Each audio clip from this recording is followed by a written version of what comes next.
Good evening, everyone, and welcome citizens of Douglas County. The November 18, 2025 Commission meeting of the Douglas County Board of Commissioners will come to order. County Clerk, please take the roll for the record. Yes, ma'am. District 1 Commissioner Henry Mitchell. Present. District 2 Commissioner Whitney Kenner Jones. Present. District 3 Commissioner Martin Raxton. Present. District 4 Commissioner Vice Chair Mark Alcaraz. Present. Chairman Dr. Ramona Jackson Jones. Present and accounted for. Thank you so much, Clerk. We are pleased to have with us this evening Pastor Billy Godwin from Ephesus Baptist Church to lead us in our invocation. And please stand for the invocation. And after the invocation, please join me and the Board of Commissioners for the pledge to the flag. Thank you so much for being here today, Pastor. It's a pleasure. Thank you. Let's pray. Father, we come before you this evening, Lord, just thanking you for your goodness and your grace. Lord, we acknowledge your greatness this evening, Lord. You rule over all. And Father, we thank you, Lord, for these men and women who've been entrusted with the responsibility of leading this county. And God, I pray tonight that you would give them just a courage, Lord, to do what is good and what is, as the scripture says, government is ordained of God to lift up what is good and to put down what is evil. And I pray, Lord, that you'd give them wisdom. I pray, God, that you'd lead everything that they do, Lord, that you'd help them to do always, Lord, what is pleasing to you. Father, we thank you for this community. We thank you, God, for the citizens of this county, Lord, that God, just such a great place to live. And we pray that you'd help us, Lord, just to also just lift up what is right every day, God, and to champion what is good. And Lord, even in the recognition tonight of a hero among us, Lord, we are so thankful, and we also are inspired to just serve everyone else around us. And I pray that you'd help that to be the case even tonight. God, bless us, bless this meeting, Lord. I pray that everything that is done here would just honor and glorify you. We pray it in Jesus' name. Amen. Amen. I pledge allegiance to the flag of the United States of America and to the republic for which it stands, one nation, under God, indivisible, with liberty and justice for all.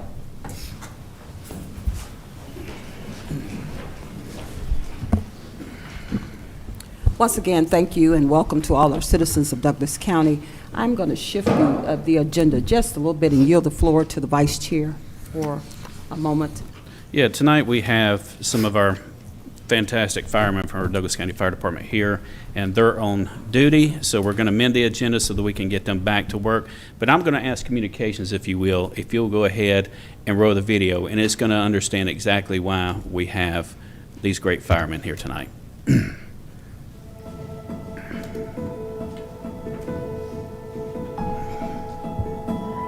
You know, you never forget certain calls. Some just stay with you. There was a 911 call that came in, and it came in as a laceration call. And little Adriana, as we understand it, had been in a lawnmower accident. The person who was driving the lawnmower didn't realize little Adriana was behind the lawnmower and ended up rolling over her and causing very bad injury to her foot. So Ricky Powell and his crew were one of the first on the scene to render aid. It came out as a laceration, and I went and read the notes, and I saw that it was involving a child. As soon as that happened, my heart sank, and we got there as fast as we could. I think it took us about 6 minutes to get there. So I hopped out and I put the tourniquet on and started delivering life-saving measures and stuff like that. And once I did that, that's when our bond started to form. The two of them began having conversations about all sorts of things, he tells us. They are making jokes. She's keeping him calm. They even make up some sort of secret handshake. She fortified my ideologies that you're not just treating numbers on a monitor, you're dealing with people's lives. And she's definitely a special life that I was blessed to be a part of. They are forging a bond, a relationship that it turns out would be a very strong and long-lasting relationship. I wanted to surprise her at school with some flowers and some Douglas County EMS gear and stuff like that.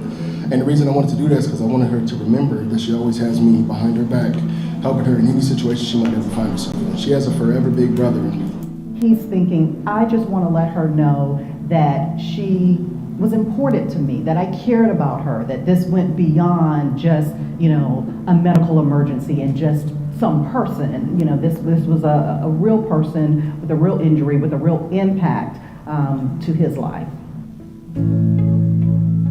Apparently, Atlanta News First reaches out to the fire station, and you know, as these media calls come in, they then get forwarded to the communications department. So the request comes in, I reach back out to the reporter, who in this instance is Gravir Denza, and she tells me all about this special segment they do called the Surprise Squad, where they go out into communities and surprise people who've done amazing things in their community. So we begin talking through what her needs are. She wants to surprise Ricky Powell. She would like for young Adriana and her family, if possible, to be there at the surprise. So as a brainstorm with our communications team a bit, we come up with this, what we think is a great idea. Why don't we tell him, hey, we'd like to feature you on DCTV 23, the county's television station. We'd like to do a story about your good deed and your relationship with this young girl. So that's the story he gets told. So we've got it all mapped out, date and time, and everybody's on board, everybody's excited. And now it's the big day of Ricky Powell's surprise. We've got our chairs set up, and we know where Ricky's gonna sit, we know where I'm gonna sit. The crew is kind of hidden inside, and we're in the bay where we're set up. He arrives, our crew begins to mic him up, we sit him down. Nice to meet you. Nice to meet you, Ricky. Thank you for doing this. Yes, ma'am, no problem. And I begin to chat with him a little bit and help him, you know, kind of calm his nerves a little bit, because it's TV and he's, you know, a little nervous. I'm not very much of a media person, not a big media personality or anything like that by any means, but I was nervous. I was scared. I had a lot of cameras. I didn't know what to think. And so I'm explaining to him, you know, what this is, who we are, that he just will have a casual conversation with me. Don't worry about the camera, just worry about having a conversation with me. That's really what TV is really all about. And within 2 minutes of the conversation, you hear this,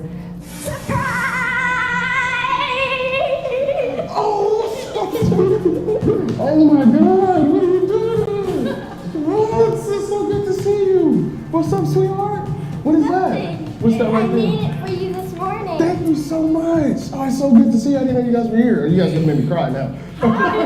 You guys are gonna make me cry. What's up, sweetheart? Can I do that? Oh my You goodness. thought I was at school. Yeah, I thought you were at school. You look so good, sweetie. I've been here. Yeah, you look so good. Yeah. Oh my goodness, give me one more. She sure is. She sure is. You remember the day of the accident, how we made up a handshake? Yes. Do you still remember it? Partly, you want to try it? Yeah. My girl. Hi, Hi, how are you? Ricky Powell. I'm Gravir Denza with the Atlanta News First Surprise Squad. Hi, how you doing? You surprised this young lady. Now it's ma'am. our turn to surprise you. Oh, okay. How about that? Everybody. Oh, that made me extremely nervous. It's so good to see her, you know, up and walking around and healthy, man. It almost brings tears to my eyes. So So you thought you were coming in to do an interview with the Douglas County I sure television did. station? I sure did. And So you thought I was at school. I didn't think she was at school. Actually, no. Yeah. I was at home. The Atlanta News First Surprise Squad likes to recognize people who are doing good things in their community, and you certainly went above and beyond Oh, thank you. in the case of Adriana. So the Thank you. Atlanta News First Surprise Squad and Adriana and her family and the rest of these crew members here, we'd like to say thank you, right guys? Thank you guys. Thank you guys. I appreciate it. Thank you so much.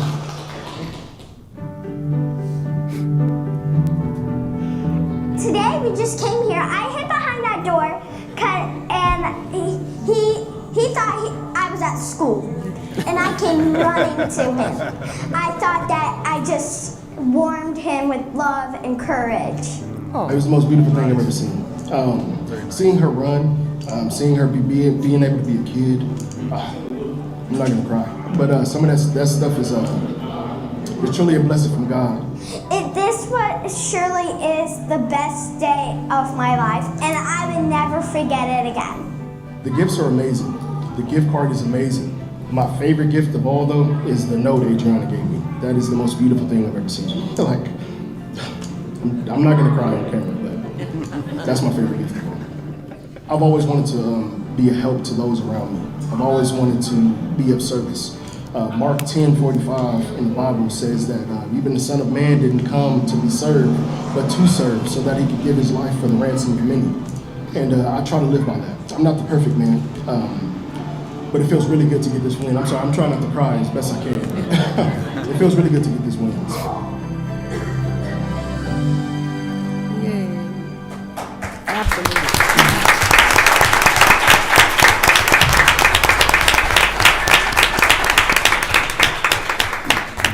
All right, now you understand why we have him here. It's things like that. There's stories that are not told in our county. Good things that happen every day. We hear about the bad all the time, trust me, we do. Everybody does. But there's things that go on great in our county every day, and we have such great people serving our county.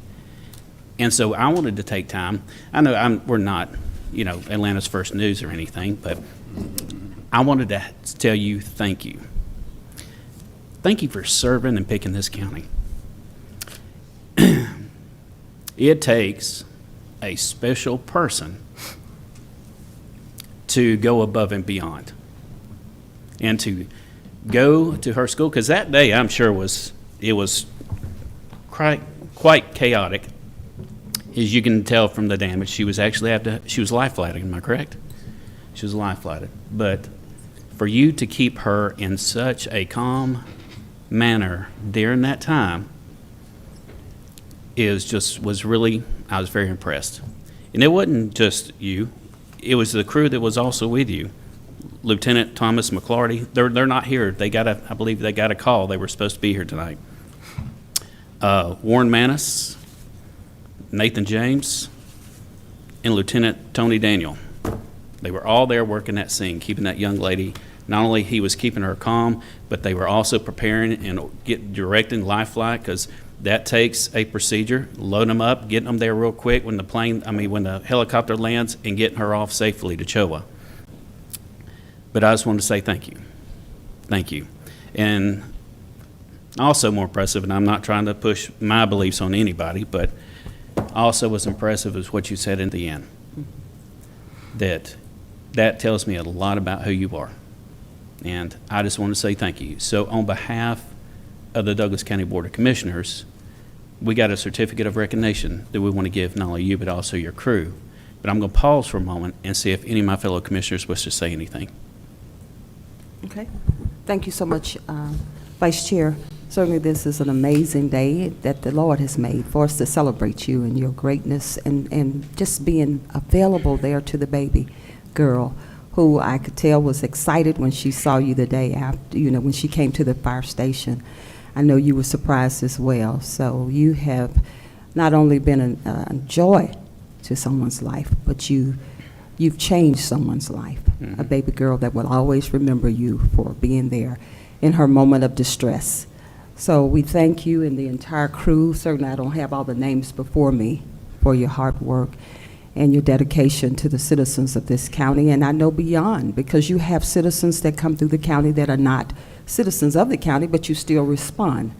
Correct, Fire Chief? You all respond. So you don't make a difference. You just choose, whenever the circumstances hit, you respond. So thank you for your first responders' actions and diligence and dedication to the citizens of this county. And I want everyone in this building to stand and give these wonderful firefighters a hand, please.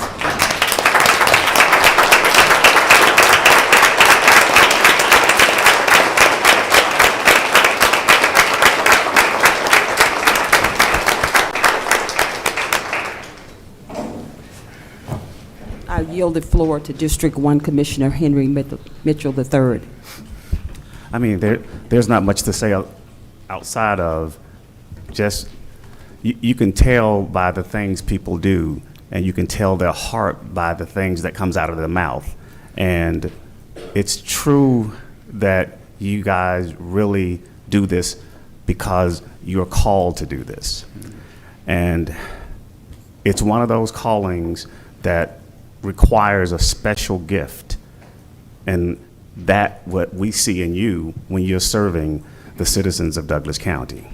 But I gotta say this, most of all, that it's the leadership, and it's your leadership. And I gotta say to the chief, I mean, it starts with him, and it trickles down to everyone else. And you've got great leadership. Leadership turns out great employees and emergency responders. And I just want to say to you guys, all of you guys, to include the entire fire department, for those first responders, the E911, because all of this kind of go hand in glove to kind of make this what it is. And to just save someone in those crises, in those moments, is real. So thank you. Job well done to all of you. And to the chief, we salute you, my friend. Thank you.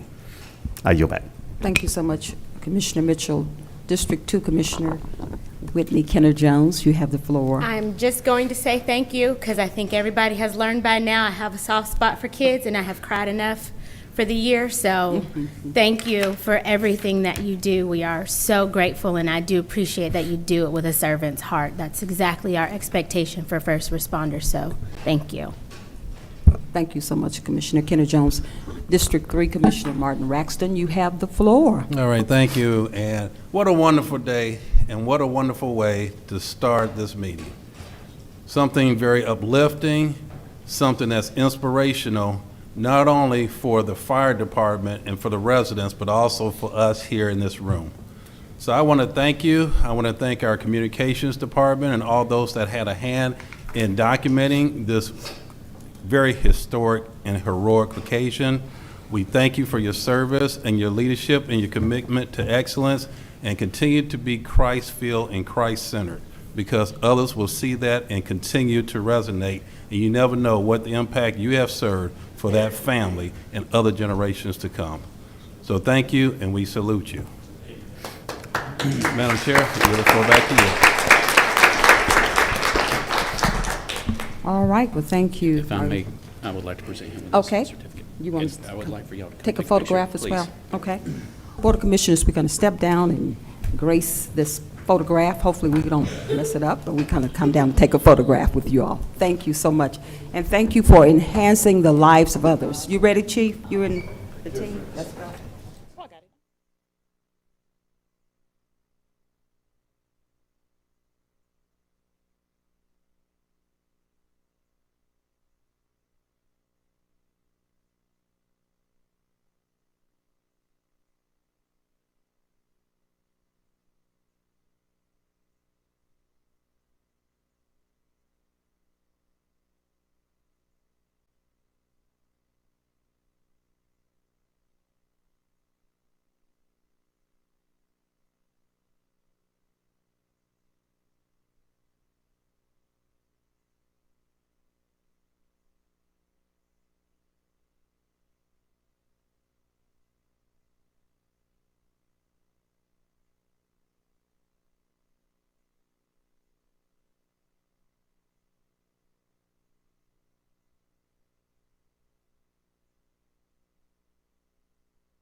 Thank you, Vice Chair, as the Public Safety Chairman. Thank you for recognizing our first responders today as they continuously, they're on their way now to make sure that we're safe, and we really appreciate all the hard work that they provide here in Douglas County. With that being said, Board of Commissioners, I'd like to tap on the shoulders of our attorney and would like for us to go into executive session. Attorney, do we need to go in executive session? Yes, I have an item. Yes, okay. Okay, Board of Commissioners, we need to, certainly, do we have a motion to go into executive session? My item is personnel. Yeah, So I know. moved. Mhm. Second. Madam Chair, Oh, you got to yeah, I be specific. didn't- I I make a didn't- motion to go into Thank you. executive session for items of personnel. Second. I want to follow what I had on this list, y'all.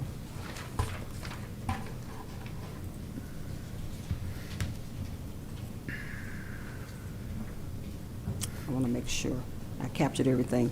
Oh, I want to make sure I just read the typical, and just in case we have to pivot, we need a motion to go into executive session to discuss litigation, cybersecurity, real estate, and personnel. That's the way I usually. I have a point of order. Are we going into executive session to discuss agenda item number 5?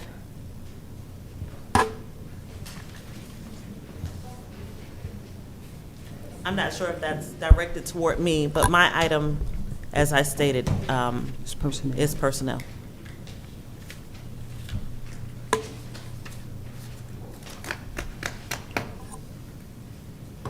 Then that sounds like it answers my question that it's just as to personnel. So I'm fine with the motion as it is.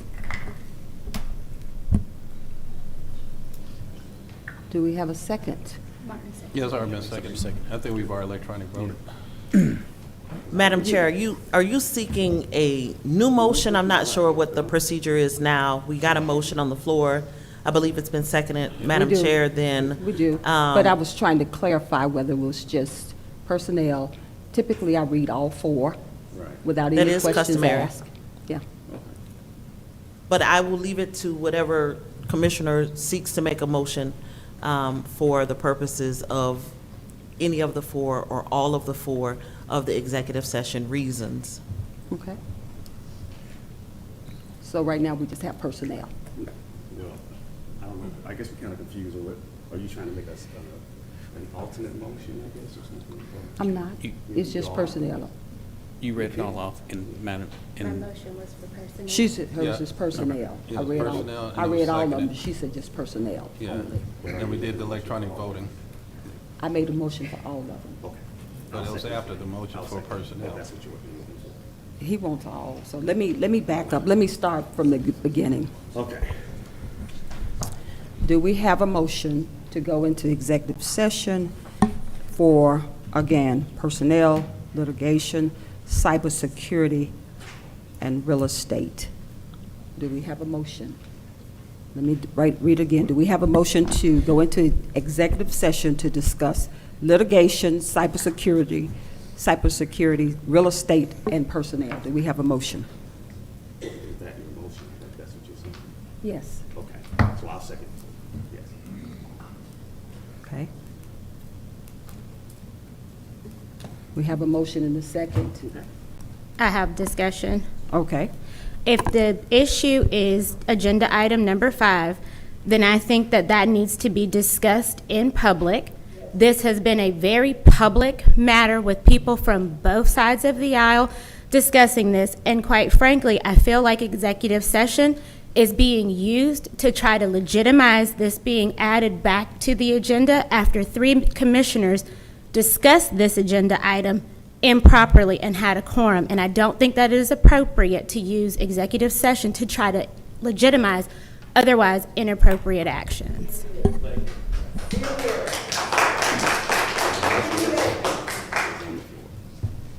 We have a motion and a second. Any other discussion, board?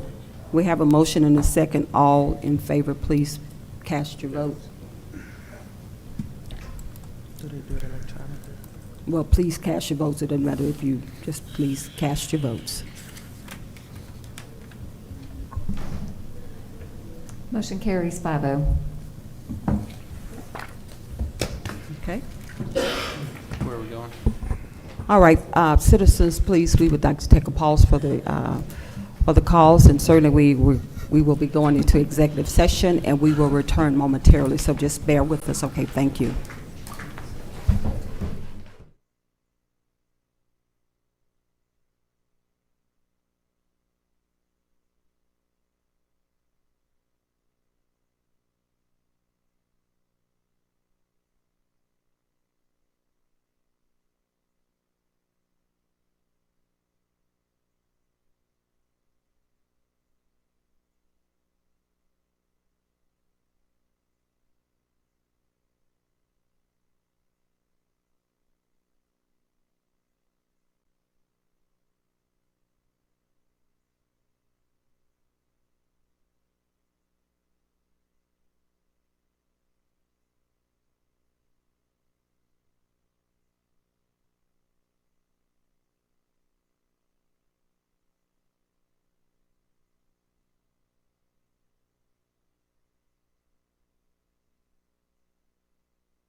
Thank you, citizens of Douglas County, for your patience as myself and the Board of Commissioners engaged in our executive session.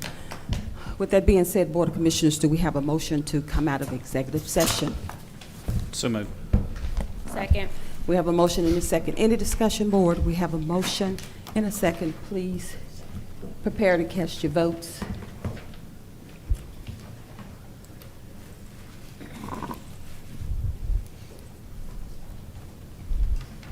Motion carries 5-0. Thank you so much, Madam Clerk. We are now out of executive session, and we have returned to our BOC voting, legislative voting meeting. Clerk, did we have anyone sign up for public comment tonight? Yes, ma'am, we did.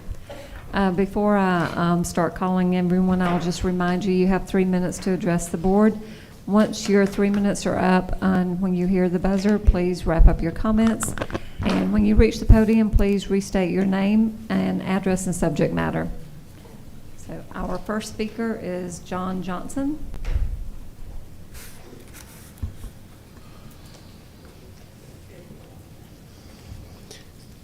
John Edward Johnston, 2990 East Anderson Drive, Lithia Springs.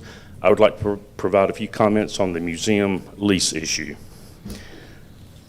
I attended yesterday's Board of Commissioners work session, at which many citizens spoke in favor of approving the lease of the Douglas County Museum of History and Art so that it may remain at the former Douglas County Courthouse.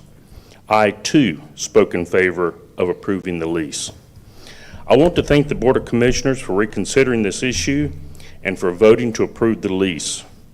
The County Commission, the museum staff, and the citizens can work together and improve the museum so that it best reflects Douglas County and its residents, both past and present. I would like to ask that the commissioners provide guidelines and your expectations to the museum staff. In return, I would ask that the museum staff report back to the commissioners on a regular basis, outlining the progress of these guidelines and how your expectations are being met. There needs to be a clear line of communication between all interested parties so that we all operate towards the same goals. Thank you. Thank you so much, Mr. Johnson. Okay, Clerk. Next is Sandra Washington.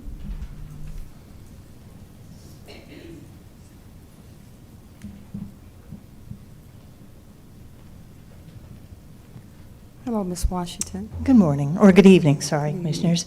My name is Sandra Washington. I reside at 2935 Flowers Drive. I also am speaking about the museum again. I'm very disappointed, and shame on you for bringing this back.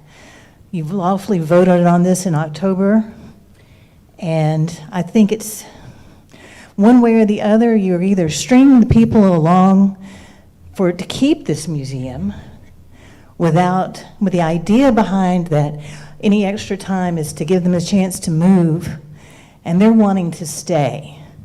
And we need, as a county, we need this building. We need it for the people. And it's not fair that these people are coming back and wanting to keep their museum in this place with entitlement to this place, when it's time that it needs to move to some place where they privately can control it and fund it, and it's not up to the taxpayers to fund. I mean, this is $1 million or $500,000 property every year, and we need the space to do so. I mean, I understand. As commissioners, you want to play the good guy. You want to give the people every opportunity to, get out. It's like let them return things that they're supposed to return or give them a chance. But,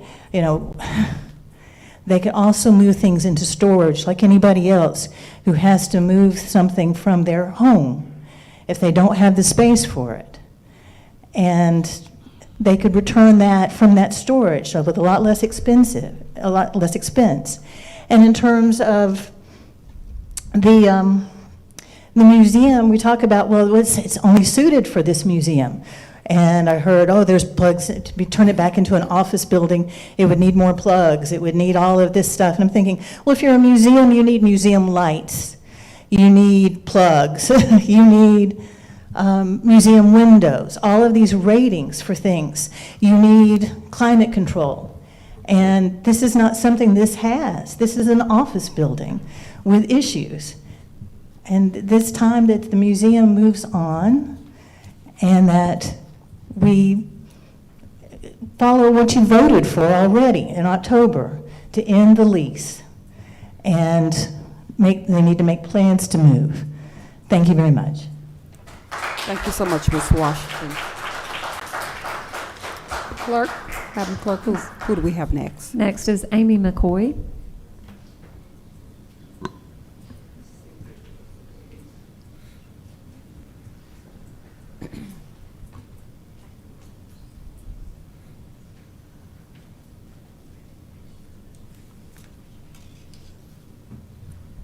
Okay, that was the long way around.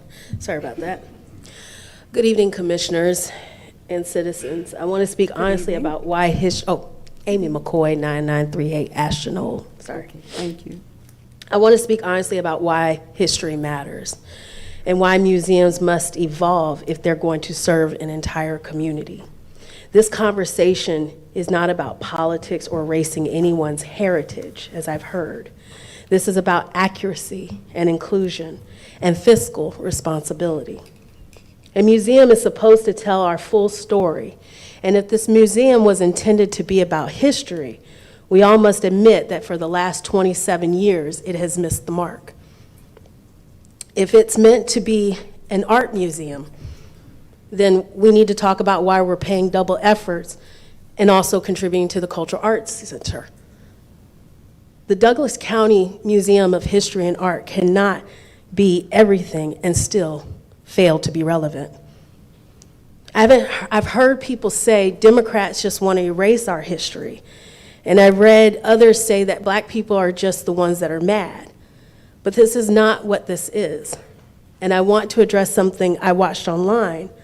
A gentleman talking about this rolling pin that was used by a former enslaved woman. And I thought, well, that's beautiful that they still have that. But we also have more history as black history that should also be shared in these museums. A lot of indigenous people that should be celebrated in these museums as well. But I watched the pride and emotion on his face, and it mattered to him. And it should.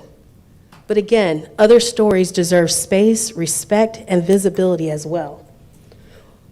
One person's heritage shouldn't cancel out the rest of the county's contributions. I've heard residents claim that we're upset because we weren't successful in changing the narrative about this county and how it was named for. But let's sit with the facts. This county was named after a former enslaved man who was resilient and taught himself how to read and write and believe in universal equality. But instead, we preserve symbolism tied to a man who championed the expansion of slavery and owned 150 enslaved people himself.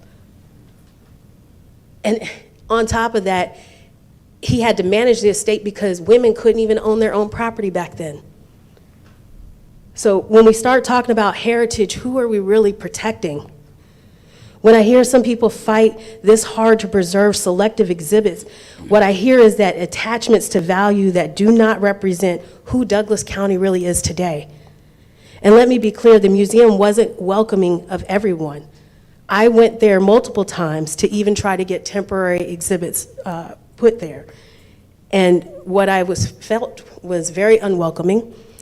We were not going to move the lunch boxes to make these type of inclusions. And that is not fair. Thank you. I'll stop there. All right, thank you so much, Ms. McCoy. Madam Clerk. Sharon Bachtel.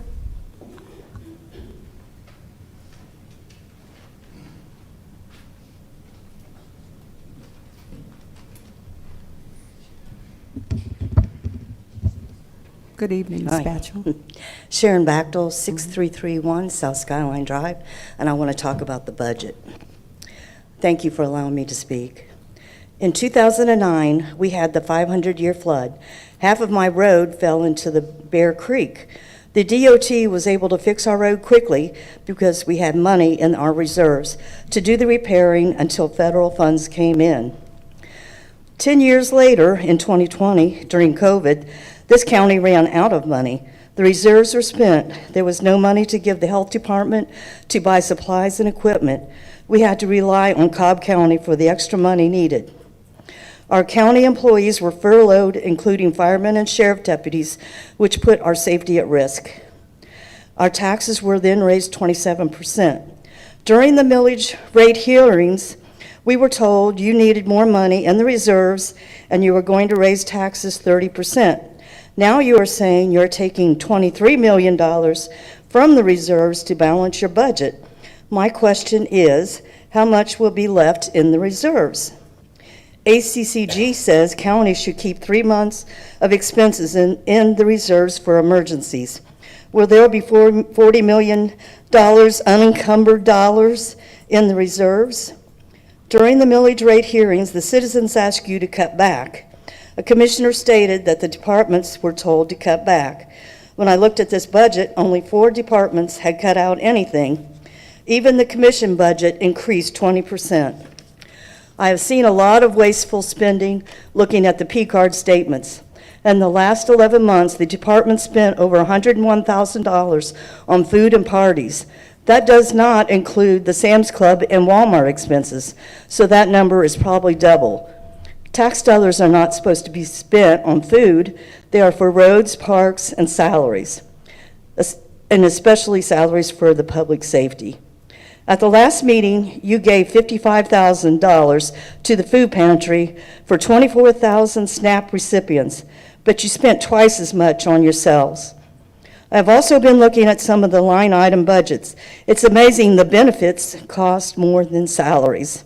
In the tax commission budget of over $3.5 million, almost $2 million goes to salaries and benefits. What do we get for all that money? He closes the office at lunchtime, which is an inconvenience to the taxpayers, and he closes at 4:30 p.m. Municode says offices shall remain open from 8 to 5. His budget is twice as much as Paulding County.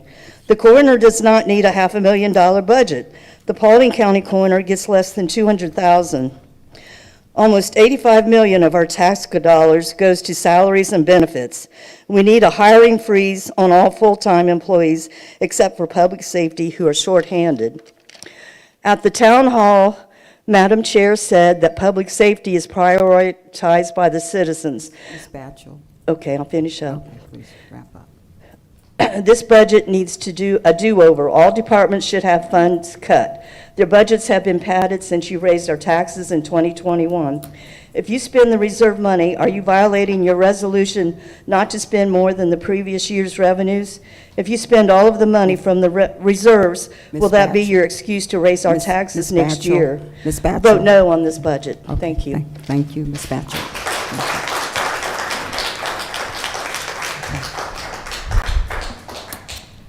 The next name, I had trouble with the last name. The first name is Robin.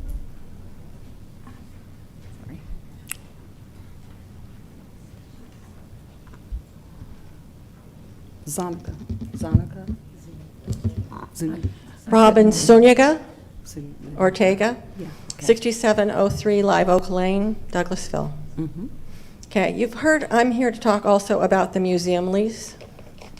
And I'm not going to give the traditional discussion because I think you've heard a lot about the pros and cons of the museum itself. But what I'm concerned about is that this morning at 9:33 a.m., the agenda was posted, and it now included new business, item number 5, with a new resolution about the museum lease. If you go ahead and vote on this tonight, you are in violation of the Open Meetings Act. You can, I know why you did it. I know because the time for reconsideration of the earlier October vote is now well beyond when you can reconsider. So the only solution, if you want to cave into the complaints, is that you would start a new resolution.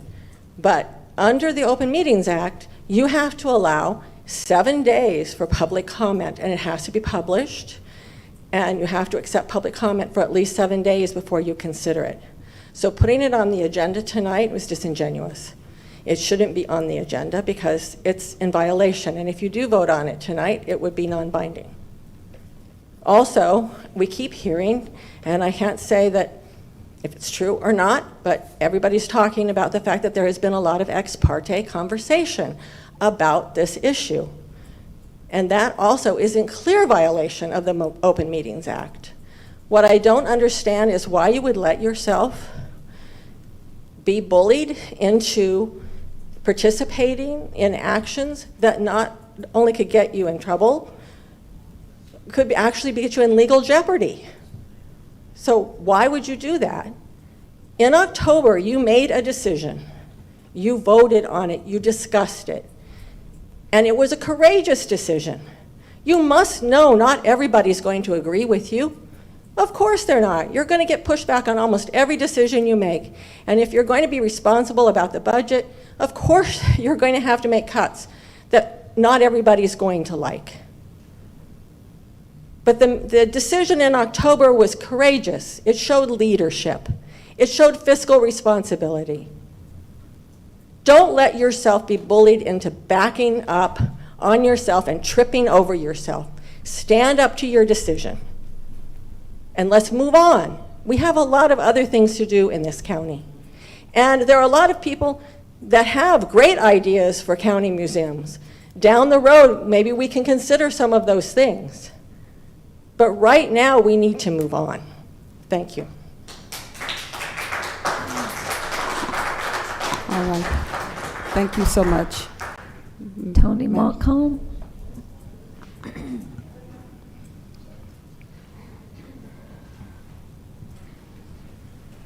Oh, hello, Mr. Montcalm.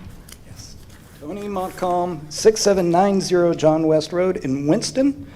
Madam Chair, Commissioners, thank you for the privilege. I'm going to play the heritage card. I come with a deep and abiding respect for the history of our county because that history is mine as well. Every time we drive past the Home Depot on Thornton Road, I go, that's where I was born. No museum can be expected to tell the whole story to which it is devoted. We see the past through our own lens of experience. See, it's funny that Brother Billy was here because I thought I was brought up Baptist, but it turns out I was brought up pragmatist. The world is as it is, and while I am ambitious to improve it, reality is the present. This courthouse brought us so much pride. My marching band carried the eternal flame from the old courthouse to here. I grew up in that old courthouse, quite literally. Both of my parents worked there. I went to preschool and kindergarten at the First Baptist Church that was across the street because it was convenient, and I could go and hang out in the clerk of court's office or the appraisal department after school. I sat with Mr. Frank Wynn when he was with the clerk of court's office, and I heard the stories of our past. But I heard the stories as he told them. The reality is our county has grown. The telling of its history is seen through more enlightened eyes. And we've unfortunately outgrown this jewel of a courthouse. We also face the financial reality that change is inevitable. Using space we already own is financially prudent. More, relocating the Board of Elections to someplace where we don't have to take off our belt to early vote would really be a nice access to the ballot. The old courthouse deserves to have new life, a new purpose.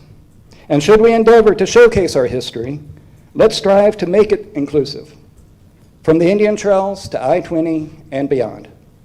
Thank you. Thank you so much, Mr. Montcalm. Thank you so much. Madam Clerk? Yes. Jeremy Germain. Excuse me.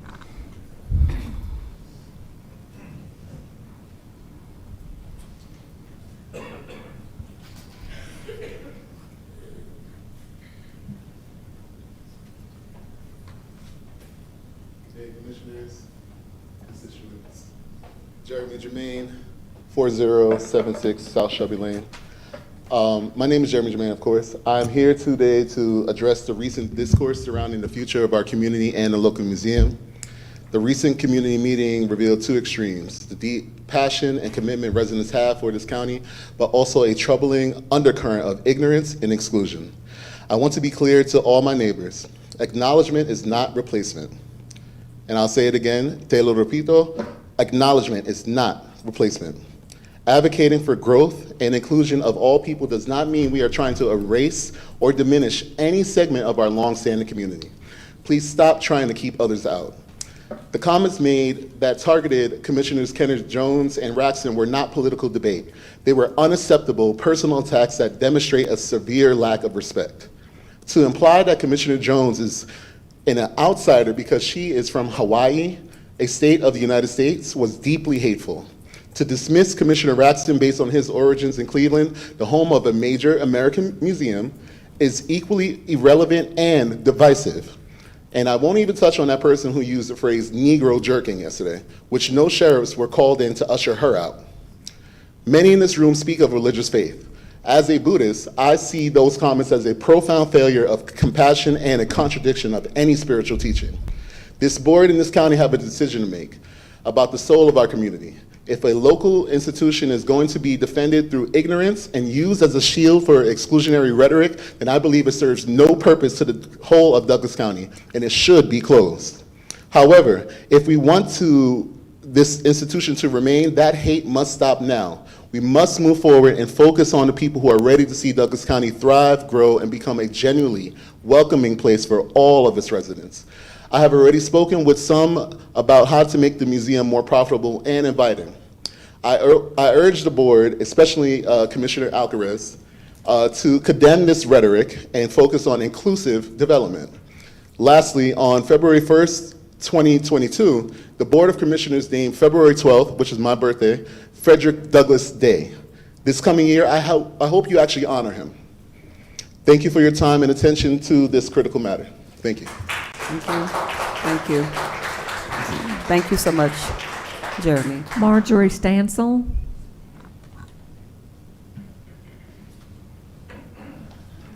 There's very little I can add to that which has already been spoken.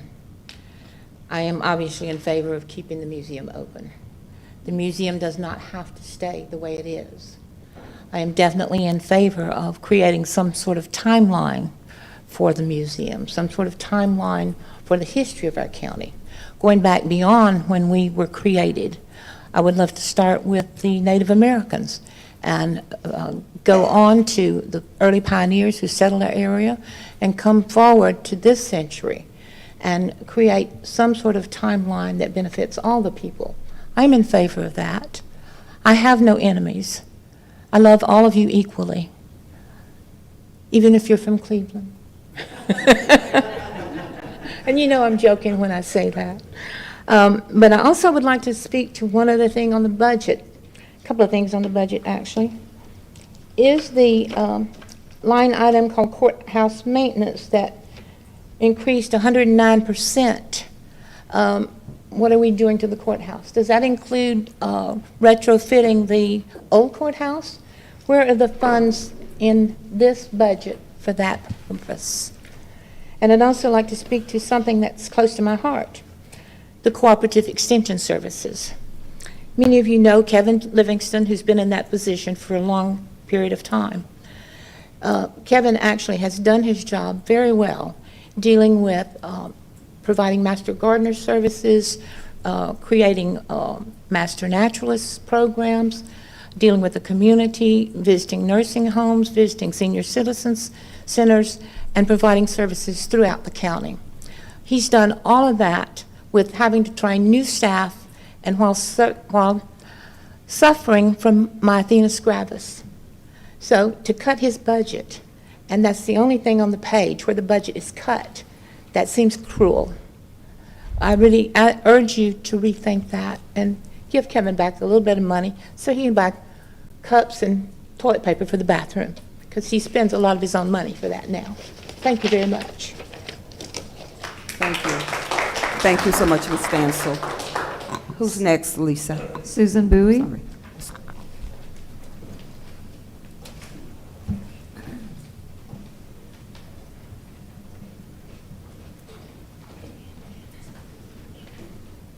Good evening. Susan Bowie, 2935 Flowers Drive here in Douglasville. Good evening, Ms. Bowie. Thank you. I'm going to read because it's a lot easier for me than to wing it. Yesterday was a treasure trove of heartfelt moments, wasn't it? You'd think that the very people who proclaim to honor their heritage would hesitate to insult others. I lost track of how many times I heard the term Indian or Negro jerking tossed around. It was enough to bring me to tears. You prance around as if you're the guardians of history while spewing ignorance and disrespect toward people of color. Imagine the outrage if I had the nerve to refer to you, and I do apologize to this commission for saying this, but if I had referred to anyone in here as a cracker or a whitey. The hypocrisy is staggering. It makes me queasy just to think about it. The situation highlights a deep irony. Individuals rally to preserve their own history, yet undermining the dignity of others in the same breath. The blatant disrespect toward those who migrated to Douglas County raises concerns that their contributions will be erased, as it appears only the narrative of longtime white families or the stories surrounding the servitude of black and brown people are deemed valuable. It's astonishing how some can style themselves as defenders of culture while using language steeped in prejudice. This is a classic case of selective respect, elevating their narrative while dismantling and dehumanizing others. How can they stand on their self-proclaimed pedestal of nobility when their words ooze with venom? Let's not ignore the audacity of it all. Can you imagine the uproar if the roles were reversed? This double standard reveals a deep-seated unwillingness to acknowledge the harm caused by such derogatory language. It's a harsh reminder that the fight for equality and respect is far from over, and the hypocrisy can be just as painful as the prejudice itself. Now let's address the elephant in the room, and I do not mean that as a pun. The way the situation has been handled blatantly breaks the law. Commissioner Mitchell and Madam Chair, do you really want to relive this nightmare again? Commissioner Alcaraz, is this a little game you're playing, setting the stage for Governor Kemp to swoop in and again remove the officials we voted for, replacing them with his allies? Don't forget, you're knee-deep in this mess as well, because you're the one who leaked it. You said it. That's how we know that it happened, because you said it in open session. Anyone who knowingly and willingly conducts or participates in a meeting without following the law isn't just bending the rules, they're committing a misdemeanor that could lead to a fine of up to $1,000. If that's not enough, a court can impose a civil penalty of up to $1,000 for negligent violations, and an additional offenses within a year can attract fines for up to another $2,500. Let's also remember that public officials participating in unlawful closed meetings can face recall. I'll stop there, but I think you know where I'm going with this. It's not over. We're watching. Thank you. Thank you so much, Ms. Bowie. Steve Lawler.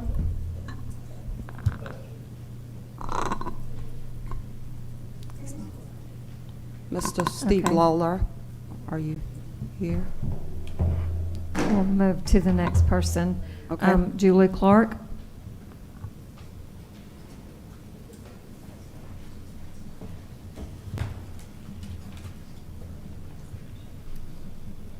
Good evening. Good evening. Julie Clark, 4627 Crooked Creek Lane, Billerica, Georgia. A couple of months ago, there were a large number of citizens that came and specifically requested that the 2025 millage rate not be increased due to ongoing and unnecessary spending. I can't remember what the tax increase would have been, but I know it was a sizable amount.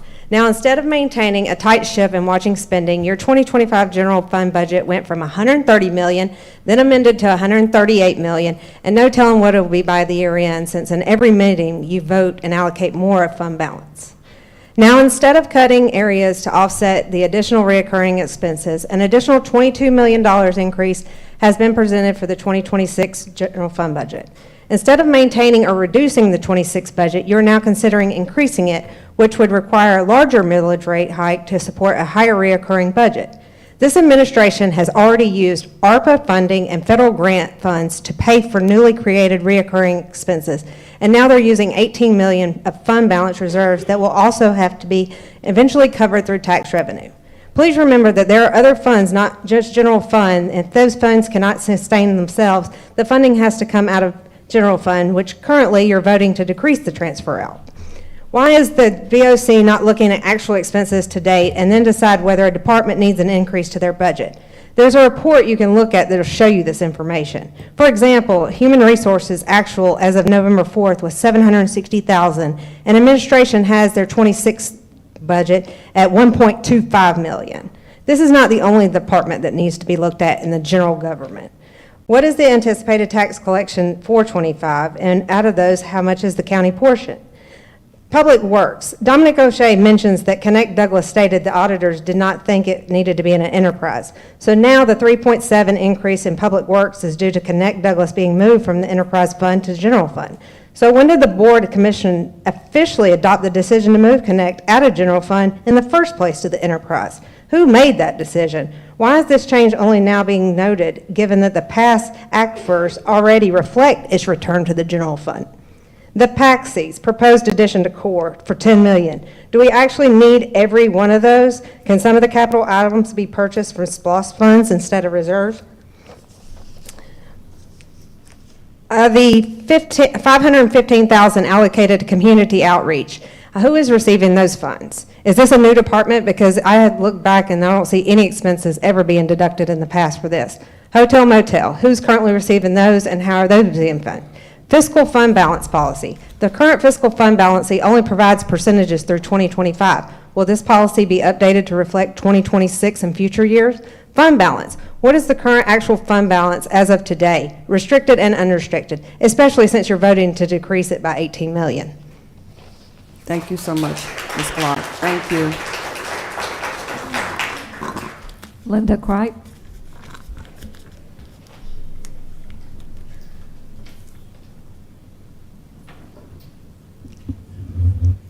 You got it? Thank you. Am I the tallest one that's come up here yet? I hope not. I think it's the heels. Well, I'm bringing up the rear. Linda Cripe, 5915 Dorset Bridge in Douglasville. But I don't know that I have a lot more to add than Sharon Bachtel said and then Julie Clark said, because those two women are absolutely amazing at numbers. But what I have done is I put a lot of stuff in, put a lot of effort into finding out stuff. I'm very, very good at investigations. I'm also very good at finding out where people are doing something wrong or not actually being completely visible. We have problems with open records because we've asked for a lot of open records. We're not getting them. And I can tell you right now, this board is very bad about giving open records and providing what we're doing, providing what we're asking for. But on the budget, I can tell you where you have almost $3 million where you can cut the P cards. Go ahead and start shredding those P cards right now, because you have literally 2,099 purchases. And this is only up to September on Amazon. 2,099 purchases on Amazon. How is that possibly just office supplies? And why is it needed? When we have the Board of Elections purchasing 8 salt and pepper shakers, electric salt and pepper shakers for $387. 8. We have people purchasing coffee mugs for over $300. We have things like Amazon for, I don't know, T-shirts, things like that. Why are we needing so many T-shirts in this county? We have restaurant charges for $4,000 in January, on January 3rd. Who does shopping or who goes out to the restaurant on January 3rd in this county for over $4,000?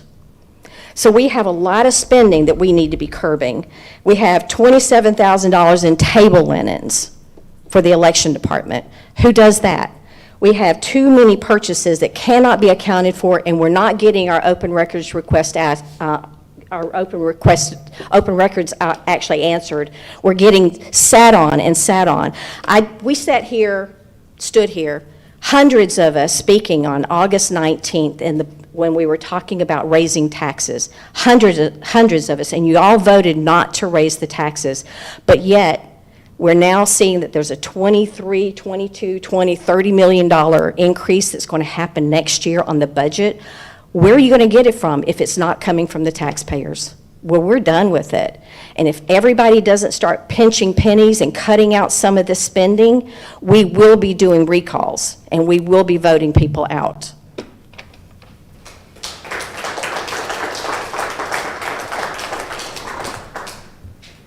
Who's There were next? no more speakers. Okay. All right. Thank you all so much and for coming in to share your public comments tonight. And we're going to move on to the next item. Next Board of Commissioners we do have before us. Let me put my glasses on. Commissioners, are there any changes that need to be made to the agenda? You've had an opportunity to review the agenda. We have any changes? Yes, Madam Chair. Okay. Commissioner Braxton, you have the floor. Yes, thank you. I would like to request that we move item number 9 about the 2026 budget to new business, so removing it from consent to new business. Do we have a second? Second. Okay, we have a second. We have a motion and a second. Any discussion, board? Any discussion? Please prepare to cast your votes. We'll do a hand vote. Oh, okay. All in favor of removing tab number 9, which is the resolution to approve the 2026 budget to new business, please indicate by raising your right hand. We have we have 4 yeses. All opposed? Okay, we have 4-1. We have a 4-1 vote and the motion carries, and so that means we will move this item, number 9, to, clerk, did you get it? We're going to move that to new business, okay? All right, we're going to move on to our next item. Any other corrections or additions or revisions regarding the agenda, board, that need to be made? Okay. As a reminder, each commissioner, you will have 3 minutes to make remarks and 2 minutes for rebuttal. So we'll move next to our approval of our minutes. Next on the agenda is the approval of minutes. You have the minutes of the commission meeting of November 4th, 2025, the work session minutes of November 3rd, 2025, the executive session minutes of November 3rd, 2025, and the constitutional officers retreat of October 30th, 2025.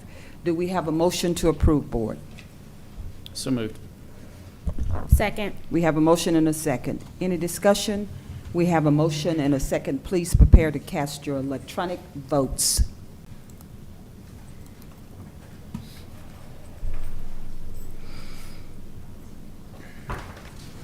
Motion carries 5-0.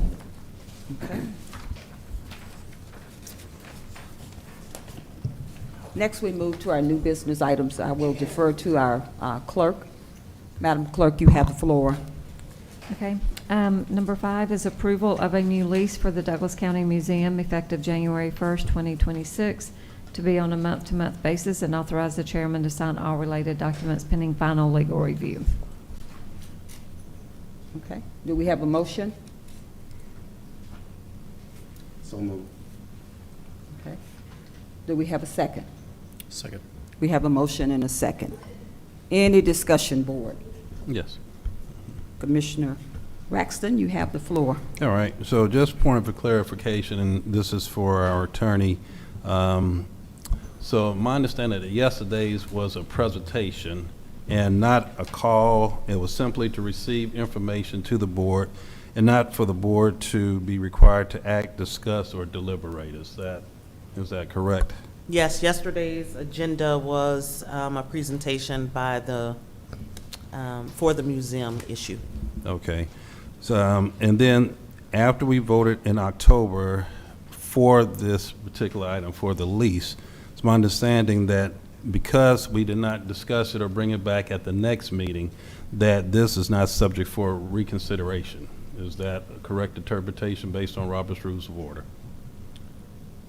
I'm not sure if I understand your question. You're saying because it was voted on in October, Right. a motion to, what was approved was a motion to terminate the lease Right. effective December 31st. Mhm.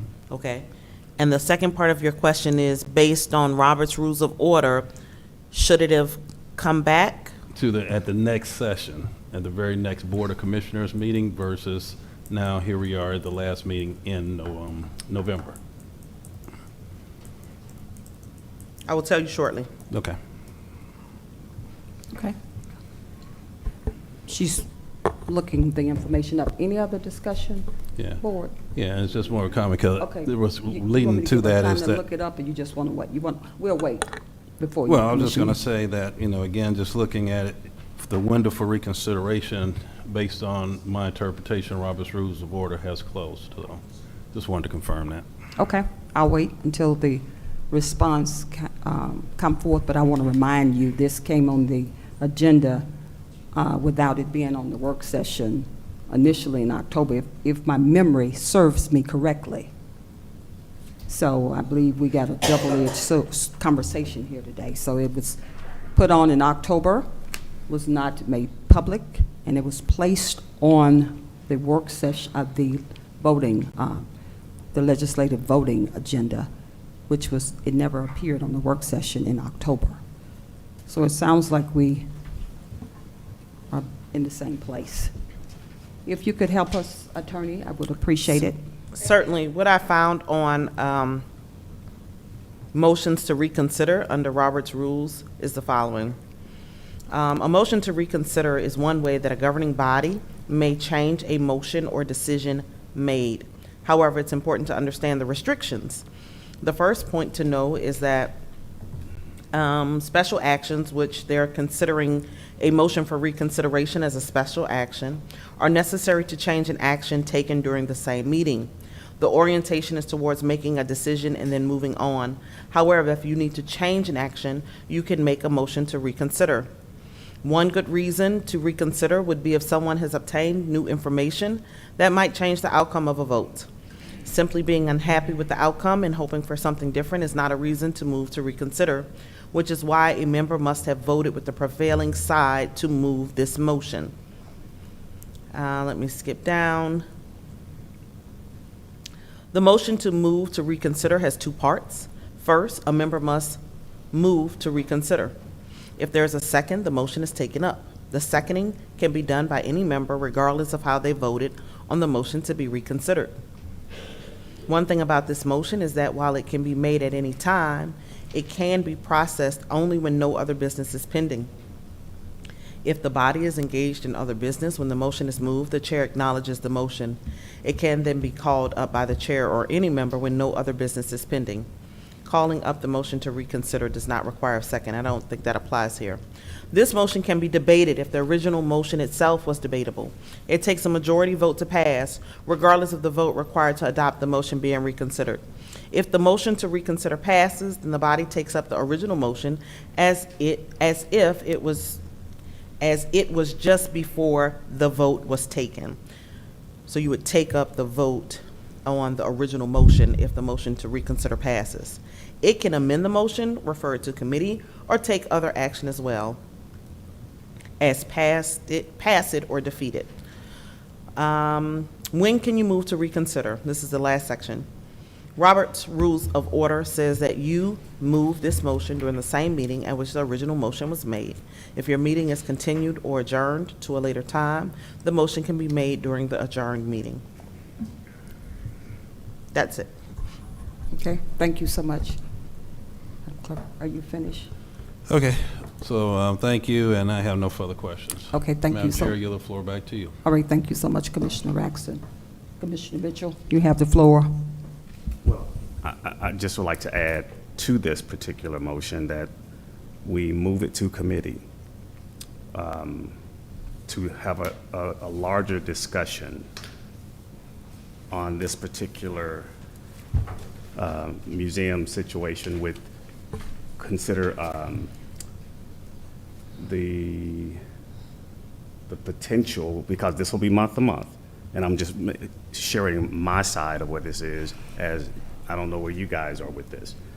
But the condition is that it goes to committee, it goes month to month with the intention starting in December with moving whatever this may or may not become. This doesn't guarantee that this would come out of committee with a recommendation to move it forward to the Board of Commissioners, and it could end at that point. But I just want to see that we set some boundaries, that we set some goals, and we set some things in place that will be understood as to what and how this museum will move and what the relationship and what that will look like in the future. If that's the content of this board to move this to committee, then I still support my second with moving this to committee. Madam Chair, the motion on the floor is not to move to committee. The motion on the floor is exactly what it says on the agenda. But I was adding that during the discussion as a condition to that particular motion. Then there would need to be a motion to amend the motion on the floor. That would need a second and a vote. And then if that passes, then it could be added to the original motion. So there's a motion. That's what those said amendments. Or conditions, rather, not amendments, but the conditions. You just made a motion. Yes, I did. So you would need a second on Commissioner I Mitchell's understand. I motion. understand. Second. So then there can be a debate or discussion on his motion to amend the original motion to add moving it to a committee. Moving to committee and with all the other discussions that I kind of listed. And I don't know if you guys got some of that stuff. The amendment, respectfully, though, changes the intent of the original motion. The original motion is to issue the lease in January. Month to month. Month to month. Correct. With the said conditions. I guess you would need to explain, then when would it go to committee if the original motion was to Okay. pass? It immediately goes to, as I just stated earlier, it goes to committee immediately, like now. It could start in December. But the motion here that talks about the lease starting in January, month to month, and that will be basically month to month, working out these particular goals and objectives. So the goal of the committee is simply to Make a recommendation to the full board as to whether or not we should move forward with the museum or not. But you would be allowing them to go month to month while the committee worked that out? That is correct. That, I just wanted the board to understand the Oh, no, motion. Okay, I get it. And I think my colleagues are clear in that whole setup, but if they're not, I wish they would speak up as to what their position is on that. Okay, Commissioner Kendall Jones, you have the floor. At this point, this is cruel. And our job as commissioners is to not do harm. Y'all have left these people in limbo because you want to keep on dickering around back and forth about a decision that has already been made. Issues have been conflated. People have decided that a termination of the lease means that people don't want a museum at all, and that is simply not the case.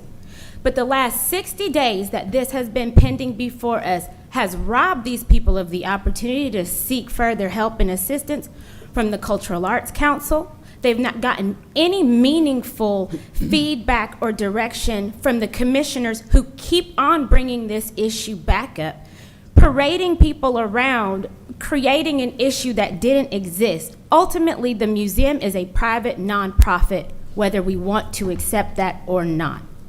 Douglas County's Board of Commissioners is not in the business of making strategic plans for private entities. We are not here to develop their strategy, and you all know that. So instead of giving them the tools and resources to go and figure out what they want to do, you have side meetings, you want to come back and keep bringing stuff on the agenda. They already have a month-to-month lease because no letter has been sent to them that says this is the date that they have to leave. We discussed that at the last meeting when Commissioner Mitchell was virtual, and the county attorney told us if we don't give them a notice on December 1st that says they have 30 days to exit the building, that they get to continue. And the same thing would happen in January, and the same thing would happen in February, and the same thing would happen in March. If you wanted this to go to committee, it could have been gone to committee. That is a discussion that could have happened long ago. And regardless of whether I agree that their lease should be continued or not, this is cruel. Stop playing with people. Make a decision and stick with it, because the grandstanding and the nonsense, we look ridiculous. Make a decision and stick with it. Madam Chair, I yield back. Thank you so much, Commissioner Kenner Jones. Any other discussion? Okay. Vice Chair, you have the floor. I just got two questions. First of all, who placed this on the agenda? How did Chairman this- Jones. I did. Okay, yeah, with who? It takes two. No, it doesn't take two for me. Okay. So, I just, obviously seen this today, but two, so when does the committee meet? Do we know when? Yeah, which committee? Community service? Do we know when that is, County Clerk? The next Who is the committee? I would have to look it up. Community services, that's me and Commissioner Mitchell, but he's not mentioned to me that this is coming to our committee, so I have no idea if that's the plan. That's not been discussed with me. Understood. Okay. I was just trying to get a timeline of when this committee meeting might take place. As I stated, I don't mean to interrupt you, I apologize. I stated a moment ago earlier that it would start immediately. So there will be a call meeting. Okay. So that was stated earlier. But the month to month for the lease, from what we're stating here, will start in January, as we stated before. Okay. I yield, Madam Chair. Okay. I do have one other question. Okay, Commissioner Kenner Jones, you have the floor. Where is the lease? Because we don't have one. Their previous lease has been terminated. We have no terms. What is the rent during that period of time? Is the museum board able to pay whatever the rent is going to be? Is it fair market value for the rent? You have no parameters. So again, these people were brought in here under the guise that they were going to get something. They don't even know what they're allegedly going to get. So what lease are we actually voting on? Or are we just now in the business of accepting contracts and entering into contracts that no one's ever seen? I yield back. Okay, thank you so much, Commissioner Kenner Jones. Commissioner Braxton, you have the floor. All right, thank you. And to that point, there has not been a lease that's been uploaded for us to review. So I'm not going to vote on anything I haven't seen, or at least seen a draft of. So, not going to happen tonight. Madam Chair, you have the floor, back to you. Okay. Any other discussion? Sure. Okay, Vice Chair, you have the floor. If maybe to my fellow Commissioner Mitchell here, maybe you want to modify your motion to say not necessarily a new lease, but for it to go to committee with suggestions and then come back to the board or come to the board for some sort of recommendations. Because it seems that, they are correct. There is no lease here. So it's just to do a new lease or to just extend it or Go ahead. just want to see how you might want to modify this because they are correct. There's no new And lease. that, I'm sorry, go ahead. No, I'm done. I yield back, Madam Chair. And that is Thank you. that's absolutely fine. However, and I'd love to hear from you guys because this conversation or this is a part of what you and Madam Chair, or at least you requested, and Madam Chair was a part of this conversation. However, the lease that I'm speaking of is the existing lease. There's not asking for a new change of the structure of the lease that normally exists. Now, whatever that lease is, We don't have a lease. well, Madam's attorney, is there a lease in place that we're ending? There is a current lease. Okay, that's the lease I'm speaking of. So I'm not saying make any changes because once in committee, all of this could change drastically once it goes through committee to make a recommendation as to what that lease will look like. But it'll start from the month-to-month original lease is what I'm speaking of. So Madam Chair, I don't know if you guys want to speak to this. I mean, I don't want to, it's not me, it's what I thought you guys are asking for and what you guys wanted to do. Certainly would like to see it, I like the idea of a committee, so y'all could look at it, study the idea, and then bring it back. So I'm thinking that it is the existing lease, of course, that was out there, and I certainly want to just move in that direction if we could. Because let me just pivot for a second. The purpose of a report is not to discontinue or close anything down. The purpose of a report is a corrective, it's called process improvement.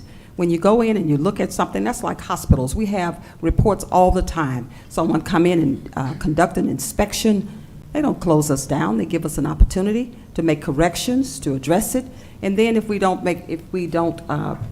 act on those deficiencies, then there's a process where they make some actions where we do have to close down some things. But that is not how we conduct business. That's why I know this board is better than that. So that's why I'm asking for just to make sure that I know we leaned on the report, and that report was actually requested by the previous administration. It was my request before being removed foolishness out of office. I said, I want to look at this museum, want to take a look at it, make sure that, first of all, that you have the proper equipment in there. You need some cabinets that would preserve what's in there and then add to. And I'm just going to make it clear, I'm going to be in that museum one day. I made history in 2016 in Douglas County. I want to just make that very clear.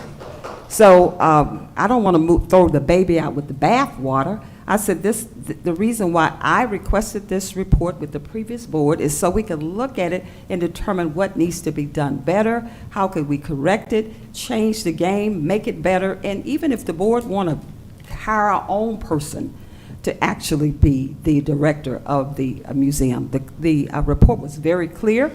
It did say, I read that report in detail last week again. I said, let me just refresh and look at it once again. It said that you need to move out the folks that's in there now so you can make more room for the museum. So I said, okay. Then I looked at some of a SWOT analysis was created. Those folks that came out here to take the time were professionals. They looked at everything regarding the museum and made, I like the recommendations that were made.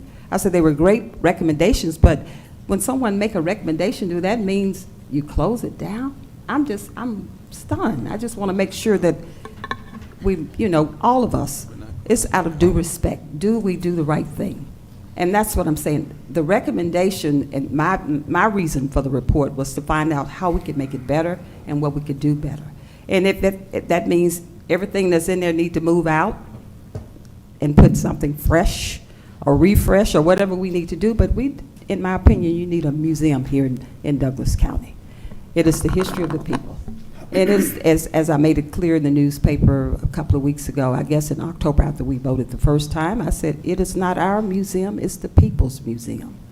And I still stand on that, but, again, I certainly wanted to make room for any new suggestions, and I know Commissioner Kenneth Jones, you are on that board, and I apologize if Commissioner Mitchell hadn't talked to you yet, but I guess he will speak to you at some point regarding what the mission would be for the committee, since you serve on that committee, would be.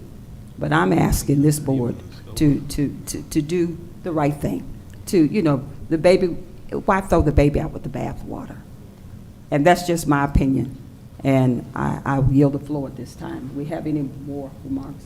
Madam Chair, Okay. Respectfully, it's not about the report and throwing the baby out with the bathwater.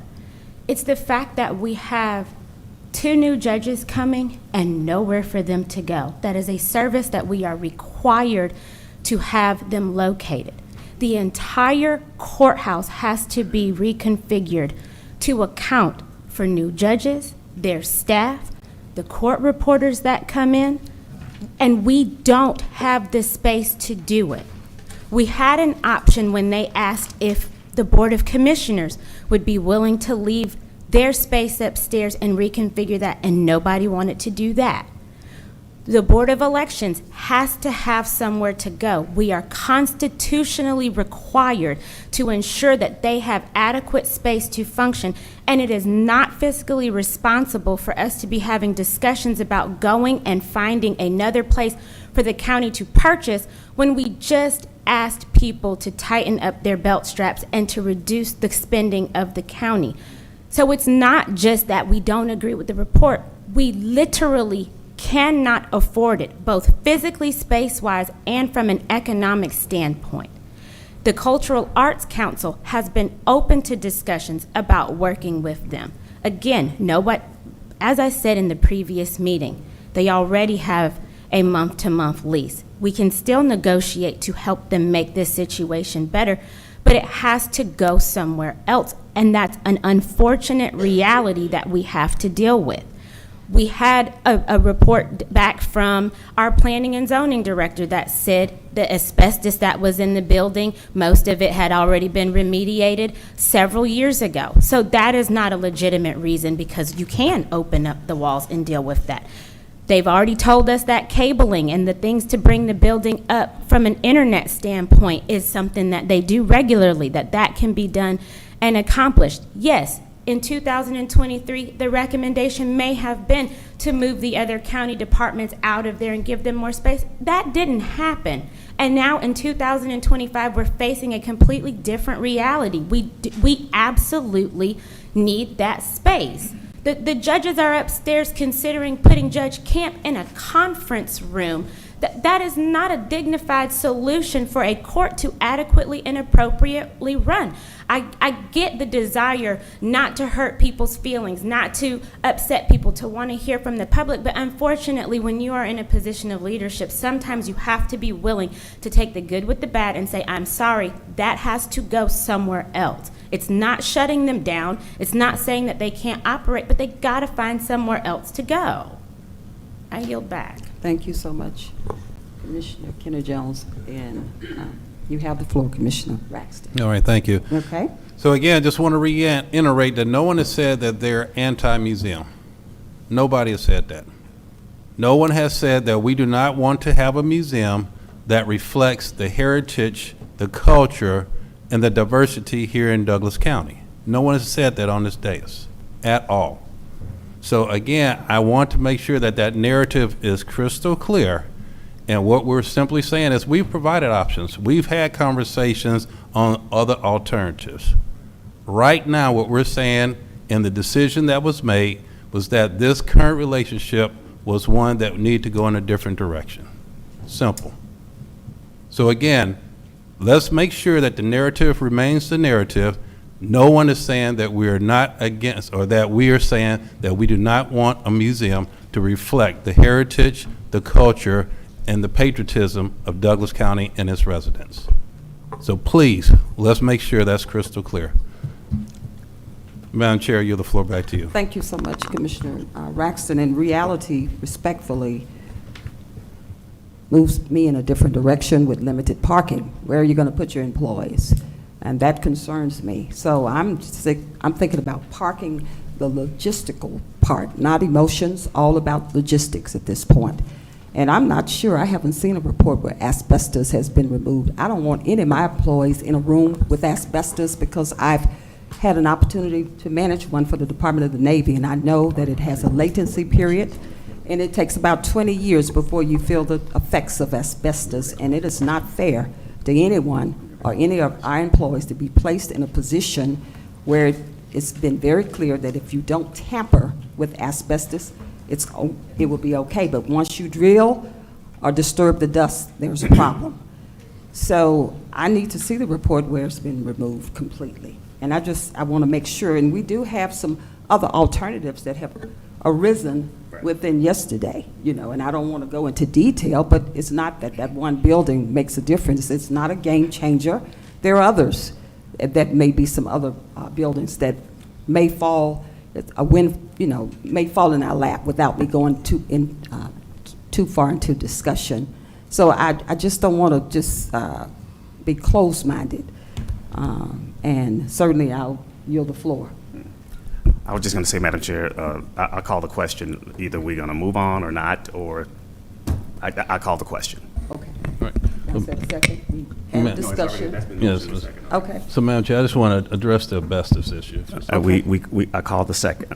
I call the question. So. Madam Chair. Okay. Because I had this issue at a different time. When someone calls for the question, it does not automatically end the debate.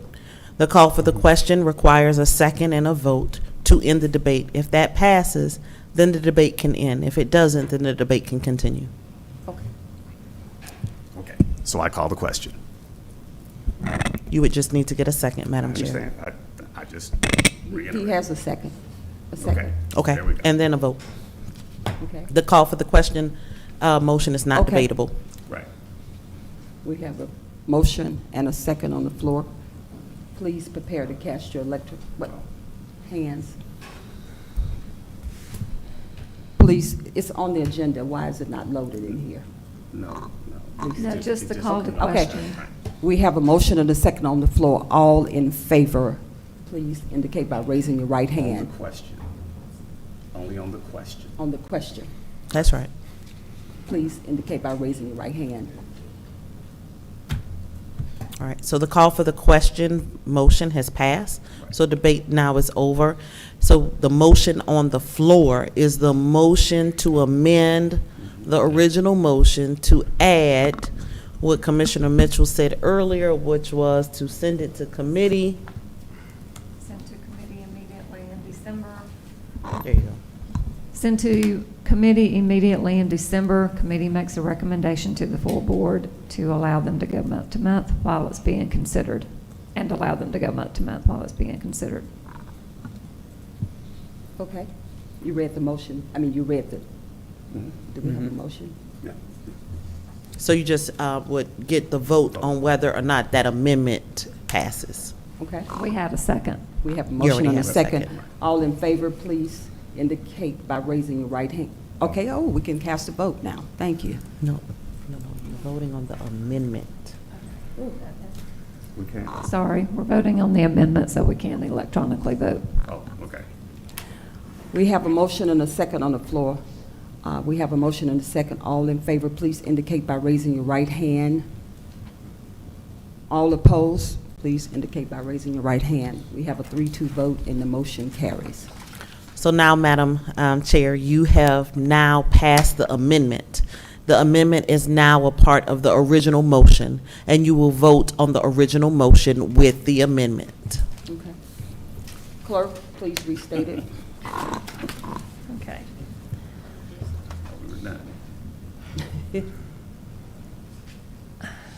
Not clear. Well, remember, Commissioner Mitchell made an amendment to the motion that was currently on the floor, right? His amendment was the committee language. That just passed. Okay. And then now, the committee language is now a part of the original motion that got a second, that went into debate. So you now need to put them together. Okay. So approval of a new lease for the Douglas County Museum effective January 1, 2026 to be on a month-to-month basis, and authorize the chairman to sign all related documents pending final legal review, with the amendment for it to go to committee immediately in December to, sorry, I have to find my notes here.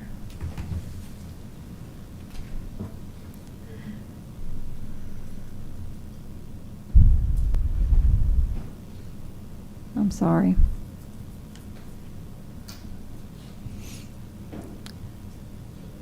So the committee can make a recommendation to the full board.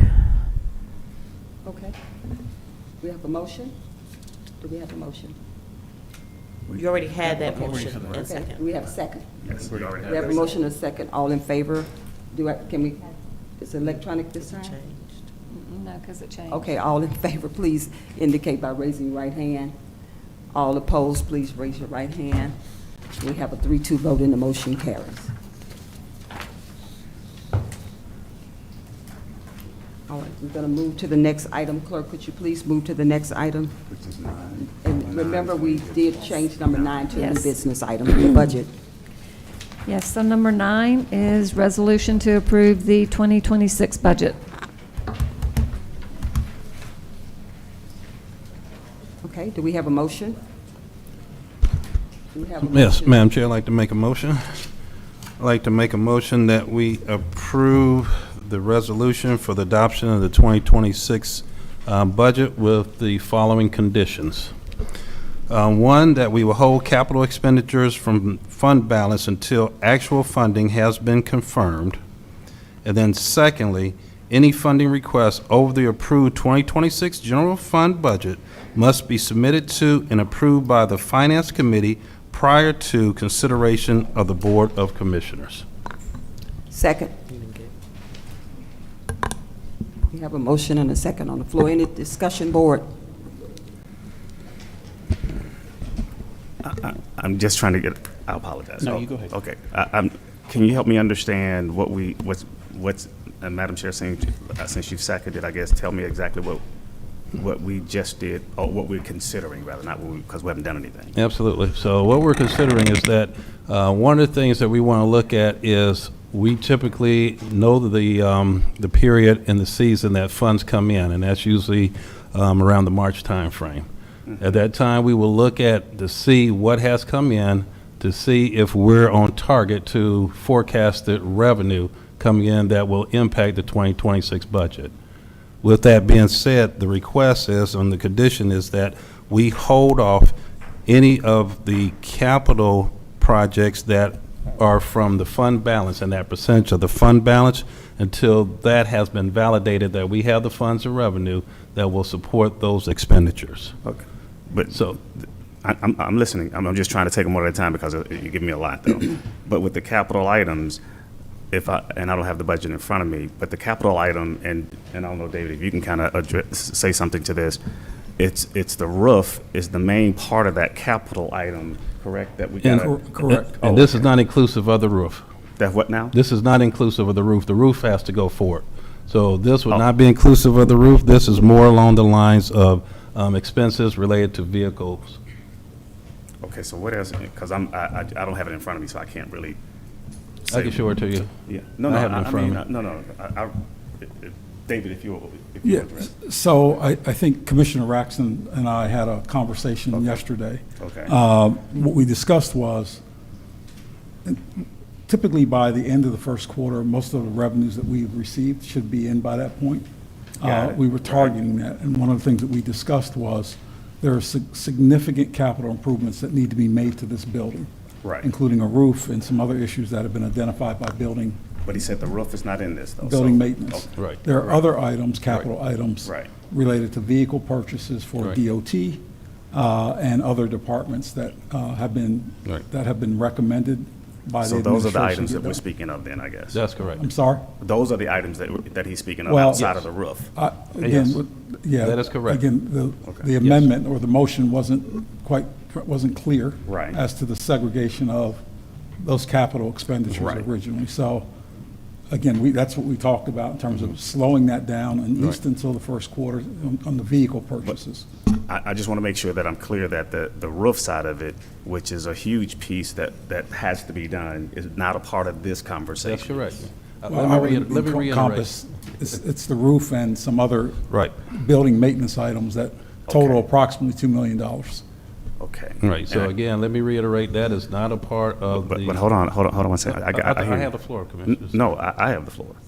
I was answering your question. I know it, so, but hold on. So you're Let gonna me finish. answer the question? You are. Go back and I'm gonna forth? let you, I just want to make sure, so can we clearly make sure that, okay, Point so. of order, y'all. Well, Okay, keep so, going. so we can make sure that the roof is not in there, so I got that. But, again, like I said, if I had it in front of me, I can itemize it out.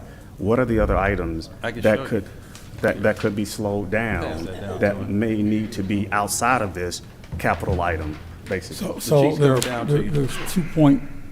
The sheet, there's the sheet right there. CFO O'Shea, if you can comment, there are Okay. $2,074,000 of capital items that are related to building maintenance, including a roof. Right. And other items that are necessary, that have been identified that have to be repaired. But will that work with the budget that has been created? It will. Excluding the roof and with the other $2.74 million items? Well, the total is 2.7, the total is $2,074,000 roughly. Right. So this would work then, based on what you guys are trying to And do? we agreed, or we discussed the motion of, the position of the vehicles. Okay. We would come back for reconsideration to move forward on the rest of it after the 31st. I get it. I just want to make sure that this would work, though. It will. Okay, all right, that's all. I mean, I get it. I just want to make sure to work, because I know the capital side of things are things that are, let's say the roof for sure is a must. Yeah. Outside of that, I mean, if you guys worked it out and it'll work, then I don't need, Dominique, I don't need you to kind of comment on that, so we're good. We're Okay. good. Okay, thank you. And I'll yield the floor back, and I'm good. Okay, Commissioner, you finished? Vice Chair, you have the floor.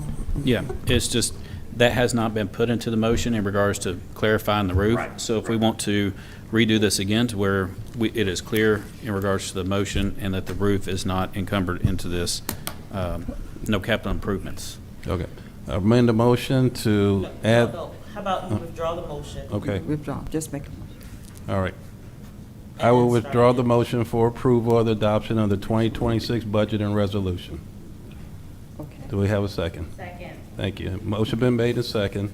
All in favor? All in favor? Please indicate. Withdrawing the motion. That didn't need a vote. Yeah. Y'all move Just quick. move. That didn't Let's need a go. vote. He just let's Well, go. help us, attorney.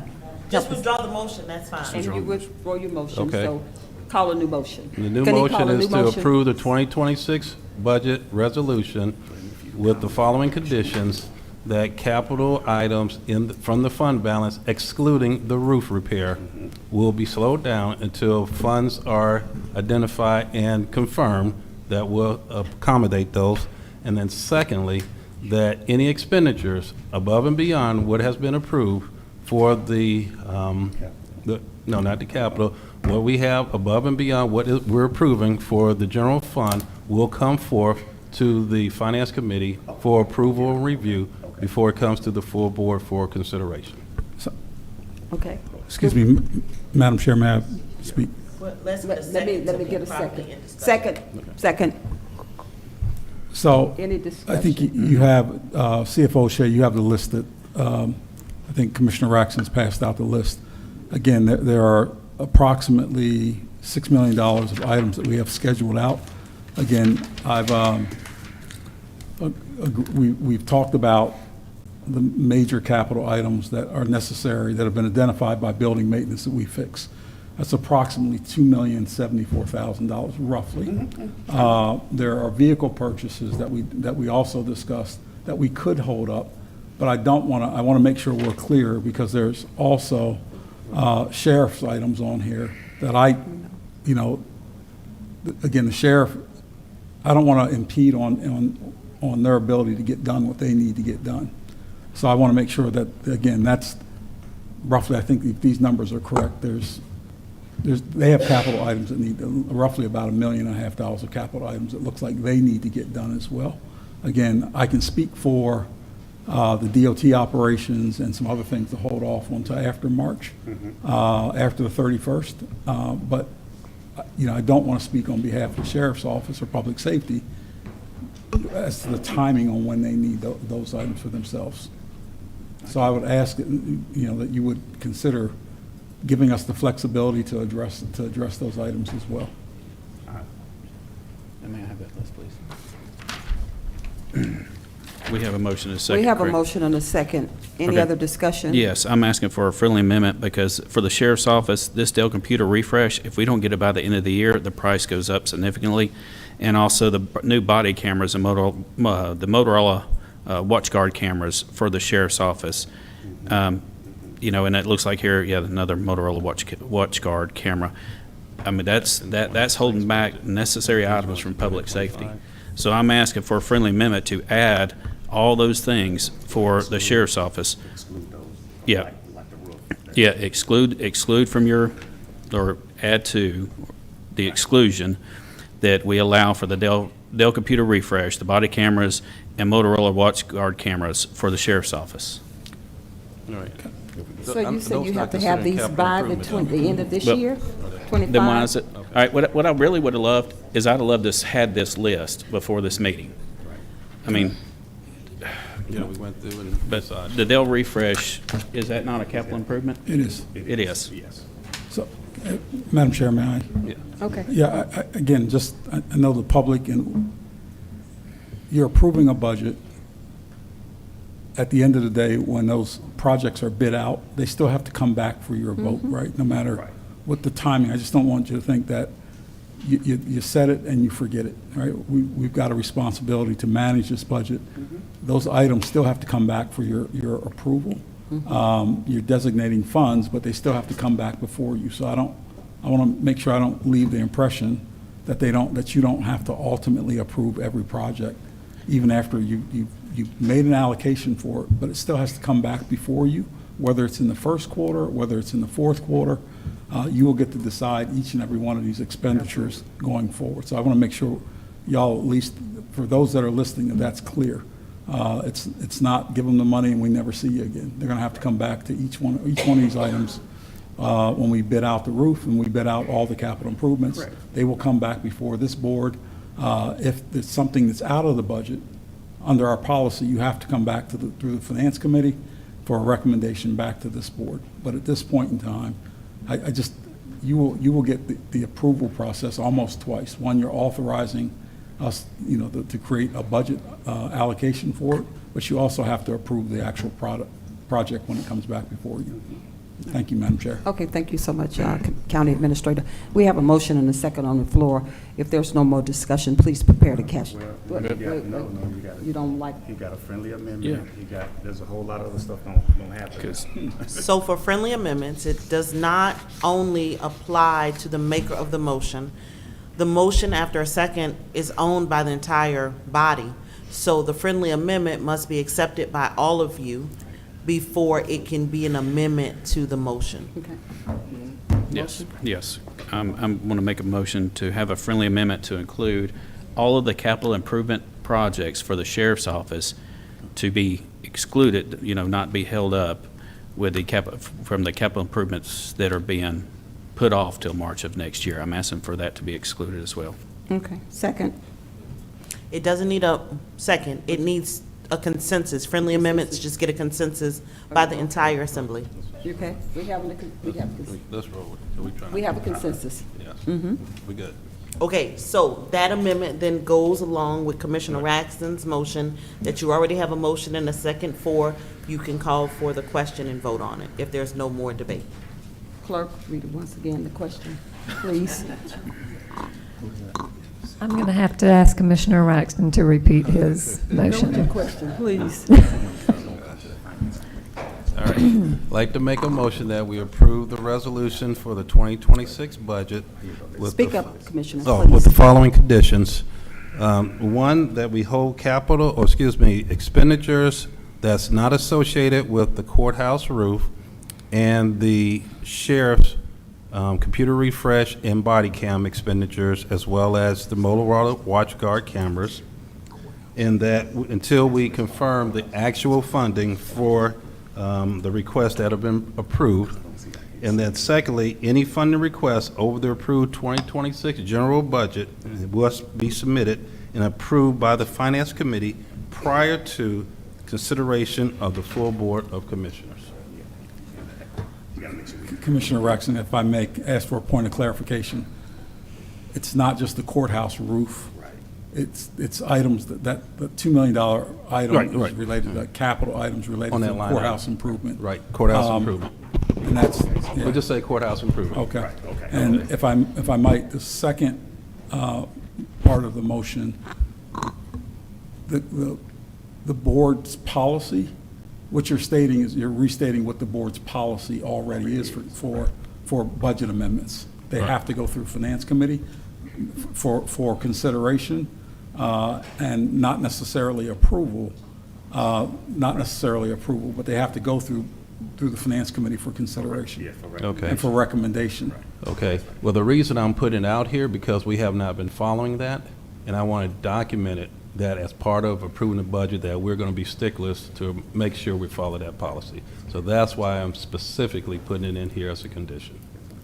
Okay. We have a motion and a second. Madam Chair, I do need to speak up because this motion then would be in conflict with existing policy.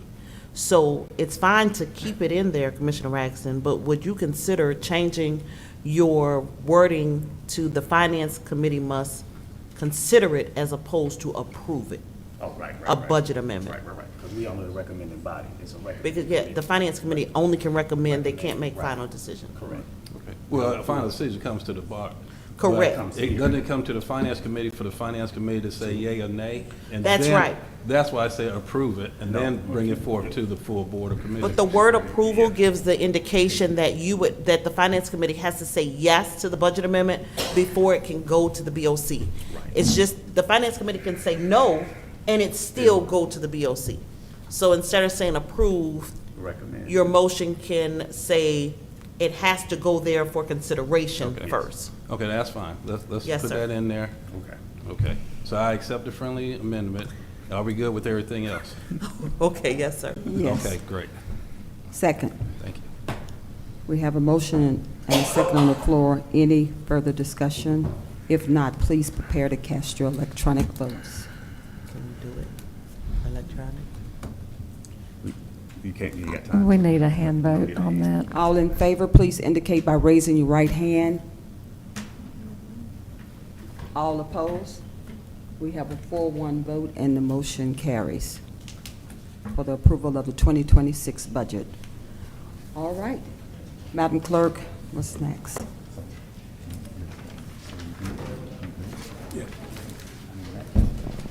Okay. Next, we have a proclamation proclaiming the month of November 2025 as American Indian Heritage Month. Lisa Meek is here to read the proclamation. Hello, Lisa. Hello. Hello, Madam Chair and distinguished commissioners.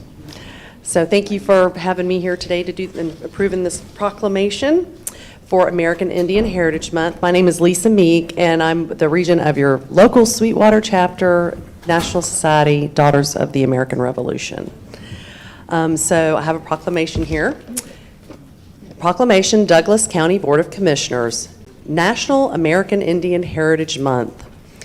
Whereas the history and culture of our great nation have been significantly influenced by American Indians and indigenous peoples, and whereas the contributions of American Indians have enhanced the freedom, prosperity, and greatness of America today, and whereas their customs and traditions are respected and celebrated as part of a rich legacy throughout the United States.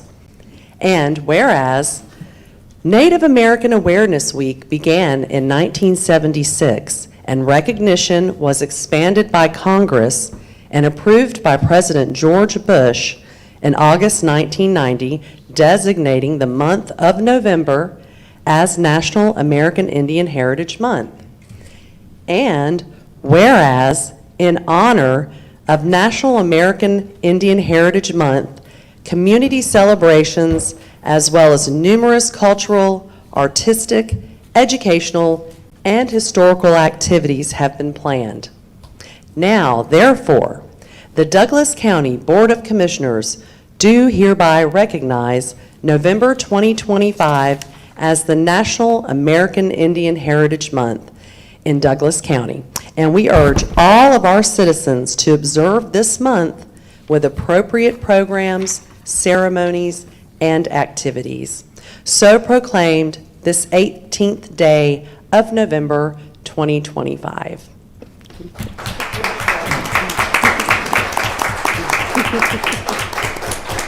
Thank you. Thank you. Thank you so much, Ms. Meeks, for reading the proclamation, certainly honoring American Indian Heritage Month.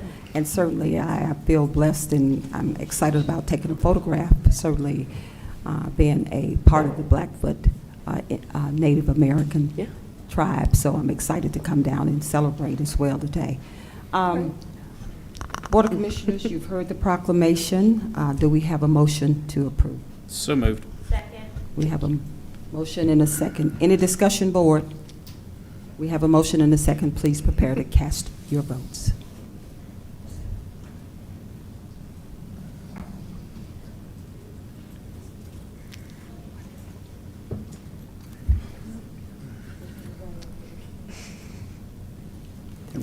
There we go.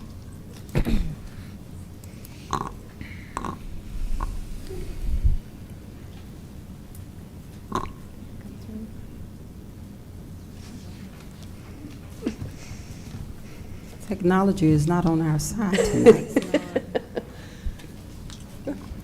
It's great when it works. From Robert's rule to technology, but No thank one's you all for your votes came patience. through. Can we do a hand vote? I'm Okay. sorry. All in favor, please indicate by raising your right hand. We have a 5-0 unanimous vote, and the motion carries, and we will come down and take a photograph. And thank you again. Thank And, you. We are Thank you. definitely celebrating the month of November as American Indian Heritage Month. Thank you. Thank you. Thank you, Commissioners.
Our citizens who are not further engaging in our meeting to please leave.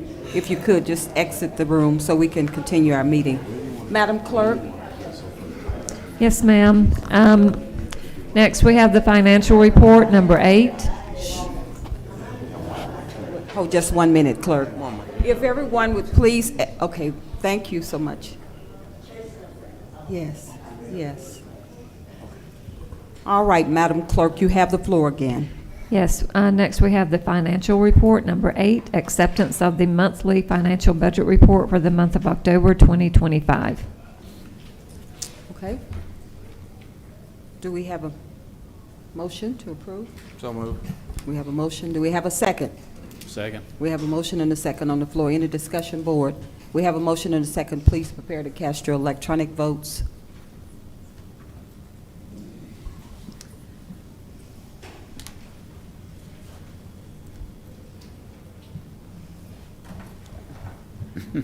You want us to just use the hands? Yes, For ma'am. the remainder of the night. We'll just do that. And it popped up. So please cast your votes.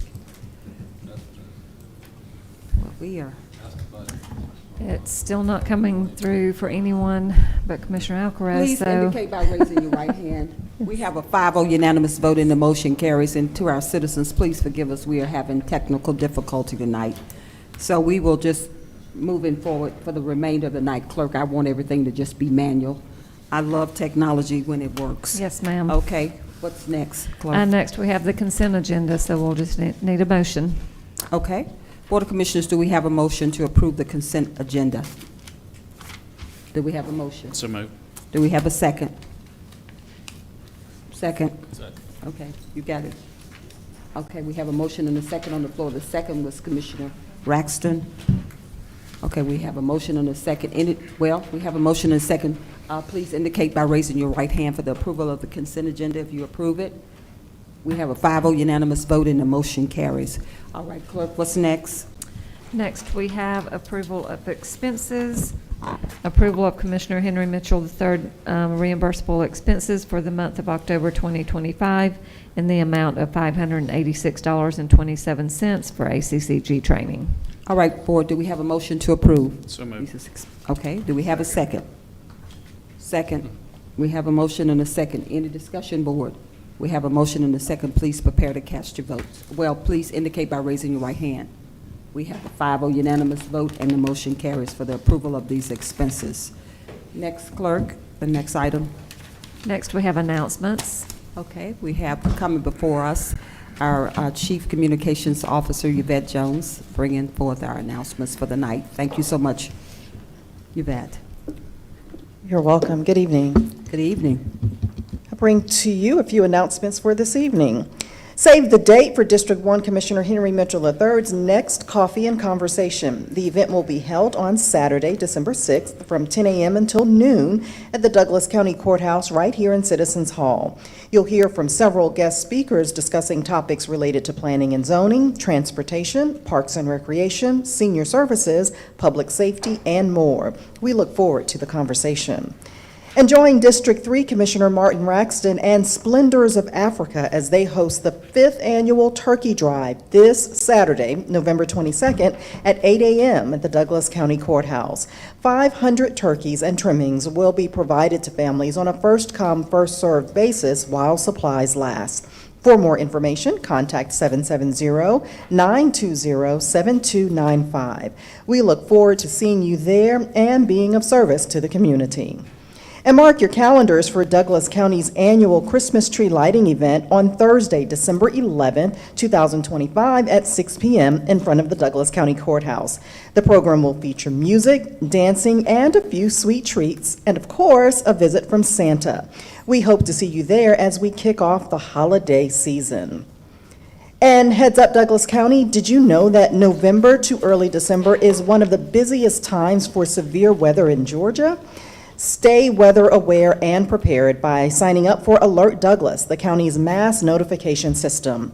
The enhanced system is designed to provide real-time alerts and critical updates directly to your phone, email, or via text, ensuring you stay informed and prepared in the event of an emergency. To register, download the Smart 911 app from your mobile device, or you can visit the county website at douglascountyga.gov and navigate to the emergency management page under departments. During registration, you can choose how you want to receive alerts via call, text, or email, share helpful information with first responders, and customize your preferences for weather alerts and more. If you have questions or need assistance signing up, please contact the Douglas County Emergency Management Agency at dcema@douglascountyga.gov, or you can call 770-949-3007. And finally, it is that time of year again. Douglas County Juvenile Programs invites you to share in the spirit of giving through their Angel Tree Initiative. Each gift helps bring joy to children and families currently being served by our Family Treatment Court, Chance Court programs, Link, and Senior Services Kinship Caregivers. You can participate by choosing a name directly from the Angel Tree located on the 3rd floor in front of the Juvenile Programs office, or by purchasing a gift from their Amazon wish list, which will be delivered directly to the Juvenile Programs office. For more information, you can email Jennifer King at jking@douglascountyga.gov, or Jamie Dapremont at jdapremont@douglascountyga.gov. We thank you in advance for your kindness and for your support. And that concludes announcements for this evening. I yield back to you. All right, thank you so much, Communications Officer. We appreciate you bringing those announcements forth. Is there any other business that need to come before the board? And I do have just one remark. Any remarks from the board? I would like to take the time to thank our CFO, Dominique O'Shea, and his amazing finance team for working through this budget process for us. You did an amazing job. You worked hard. And thank you so much, County Administrator Dr. David Corbin, for bringing the proposal forward to the Board of Commissioners. Again, as I spoke to our citizens in several months ago, we said the budget would be, I said it'd be tight, but it'd be right. And so that goal is to make sure we stay measured and calculated as we move through the next year. And I just know there are some good things to come forth the next year. We just have to think positive doing the things that we are dealing with now with the federal cuts and things that we cannot control, which is on a macro level. But I do want to just underscore the hard work of our team with the budget. So thank you all so much. I see you sitting out in the audience. You worked hard. You were counting sheep at night, but I know you made it through. And also would like to commend our finance team for certainly successfully completing two major hurdles in this county, and it was regarding an audit for 23, the budget 23 and 24. Yeoman's job, did a very good job. They picked the ball up, ran with it, and scored several touchdowns. And I want to certainly the board and I are proud of you. The reports are out, and so now we've completed those hurdles, and we're moving into 2025. So again, thank you, finance team. And again, CFO, remarkable. Let's give them a hand. I know it's just a few people, but you all worked hard. And then our chief of staff, Tiffany Stewart-Stanley, worked as hard as well. She's our assistant county administrator. She worked. I mean, I've watched them crunch numbers. I would leave, sometimes I'd leave late at night, and every car would be in the parking lot from the finance team. They worked. I just can't go I'll be here all night talking about your success. But I just want to say you all went above and beyond the call of duty to get us here where we are today. So thank you. Any other remarks from the board? Yeah, okay. Vice Chair, you have the floor. Yeah, I just want to address something that was said earlier, that I would never, ever, or I do condemn anyone coming up to that podium and doing personal attacks against any of my fellow commissioners. That is completely unacceptable, and nothing should be taken to us personally.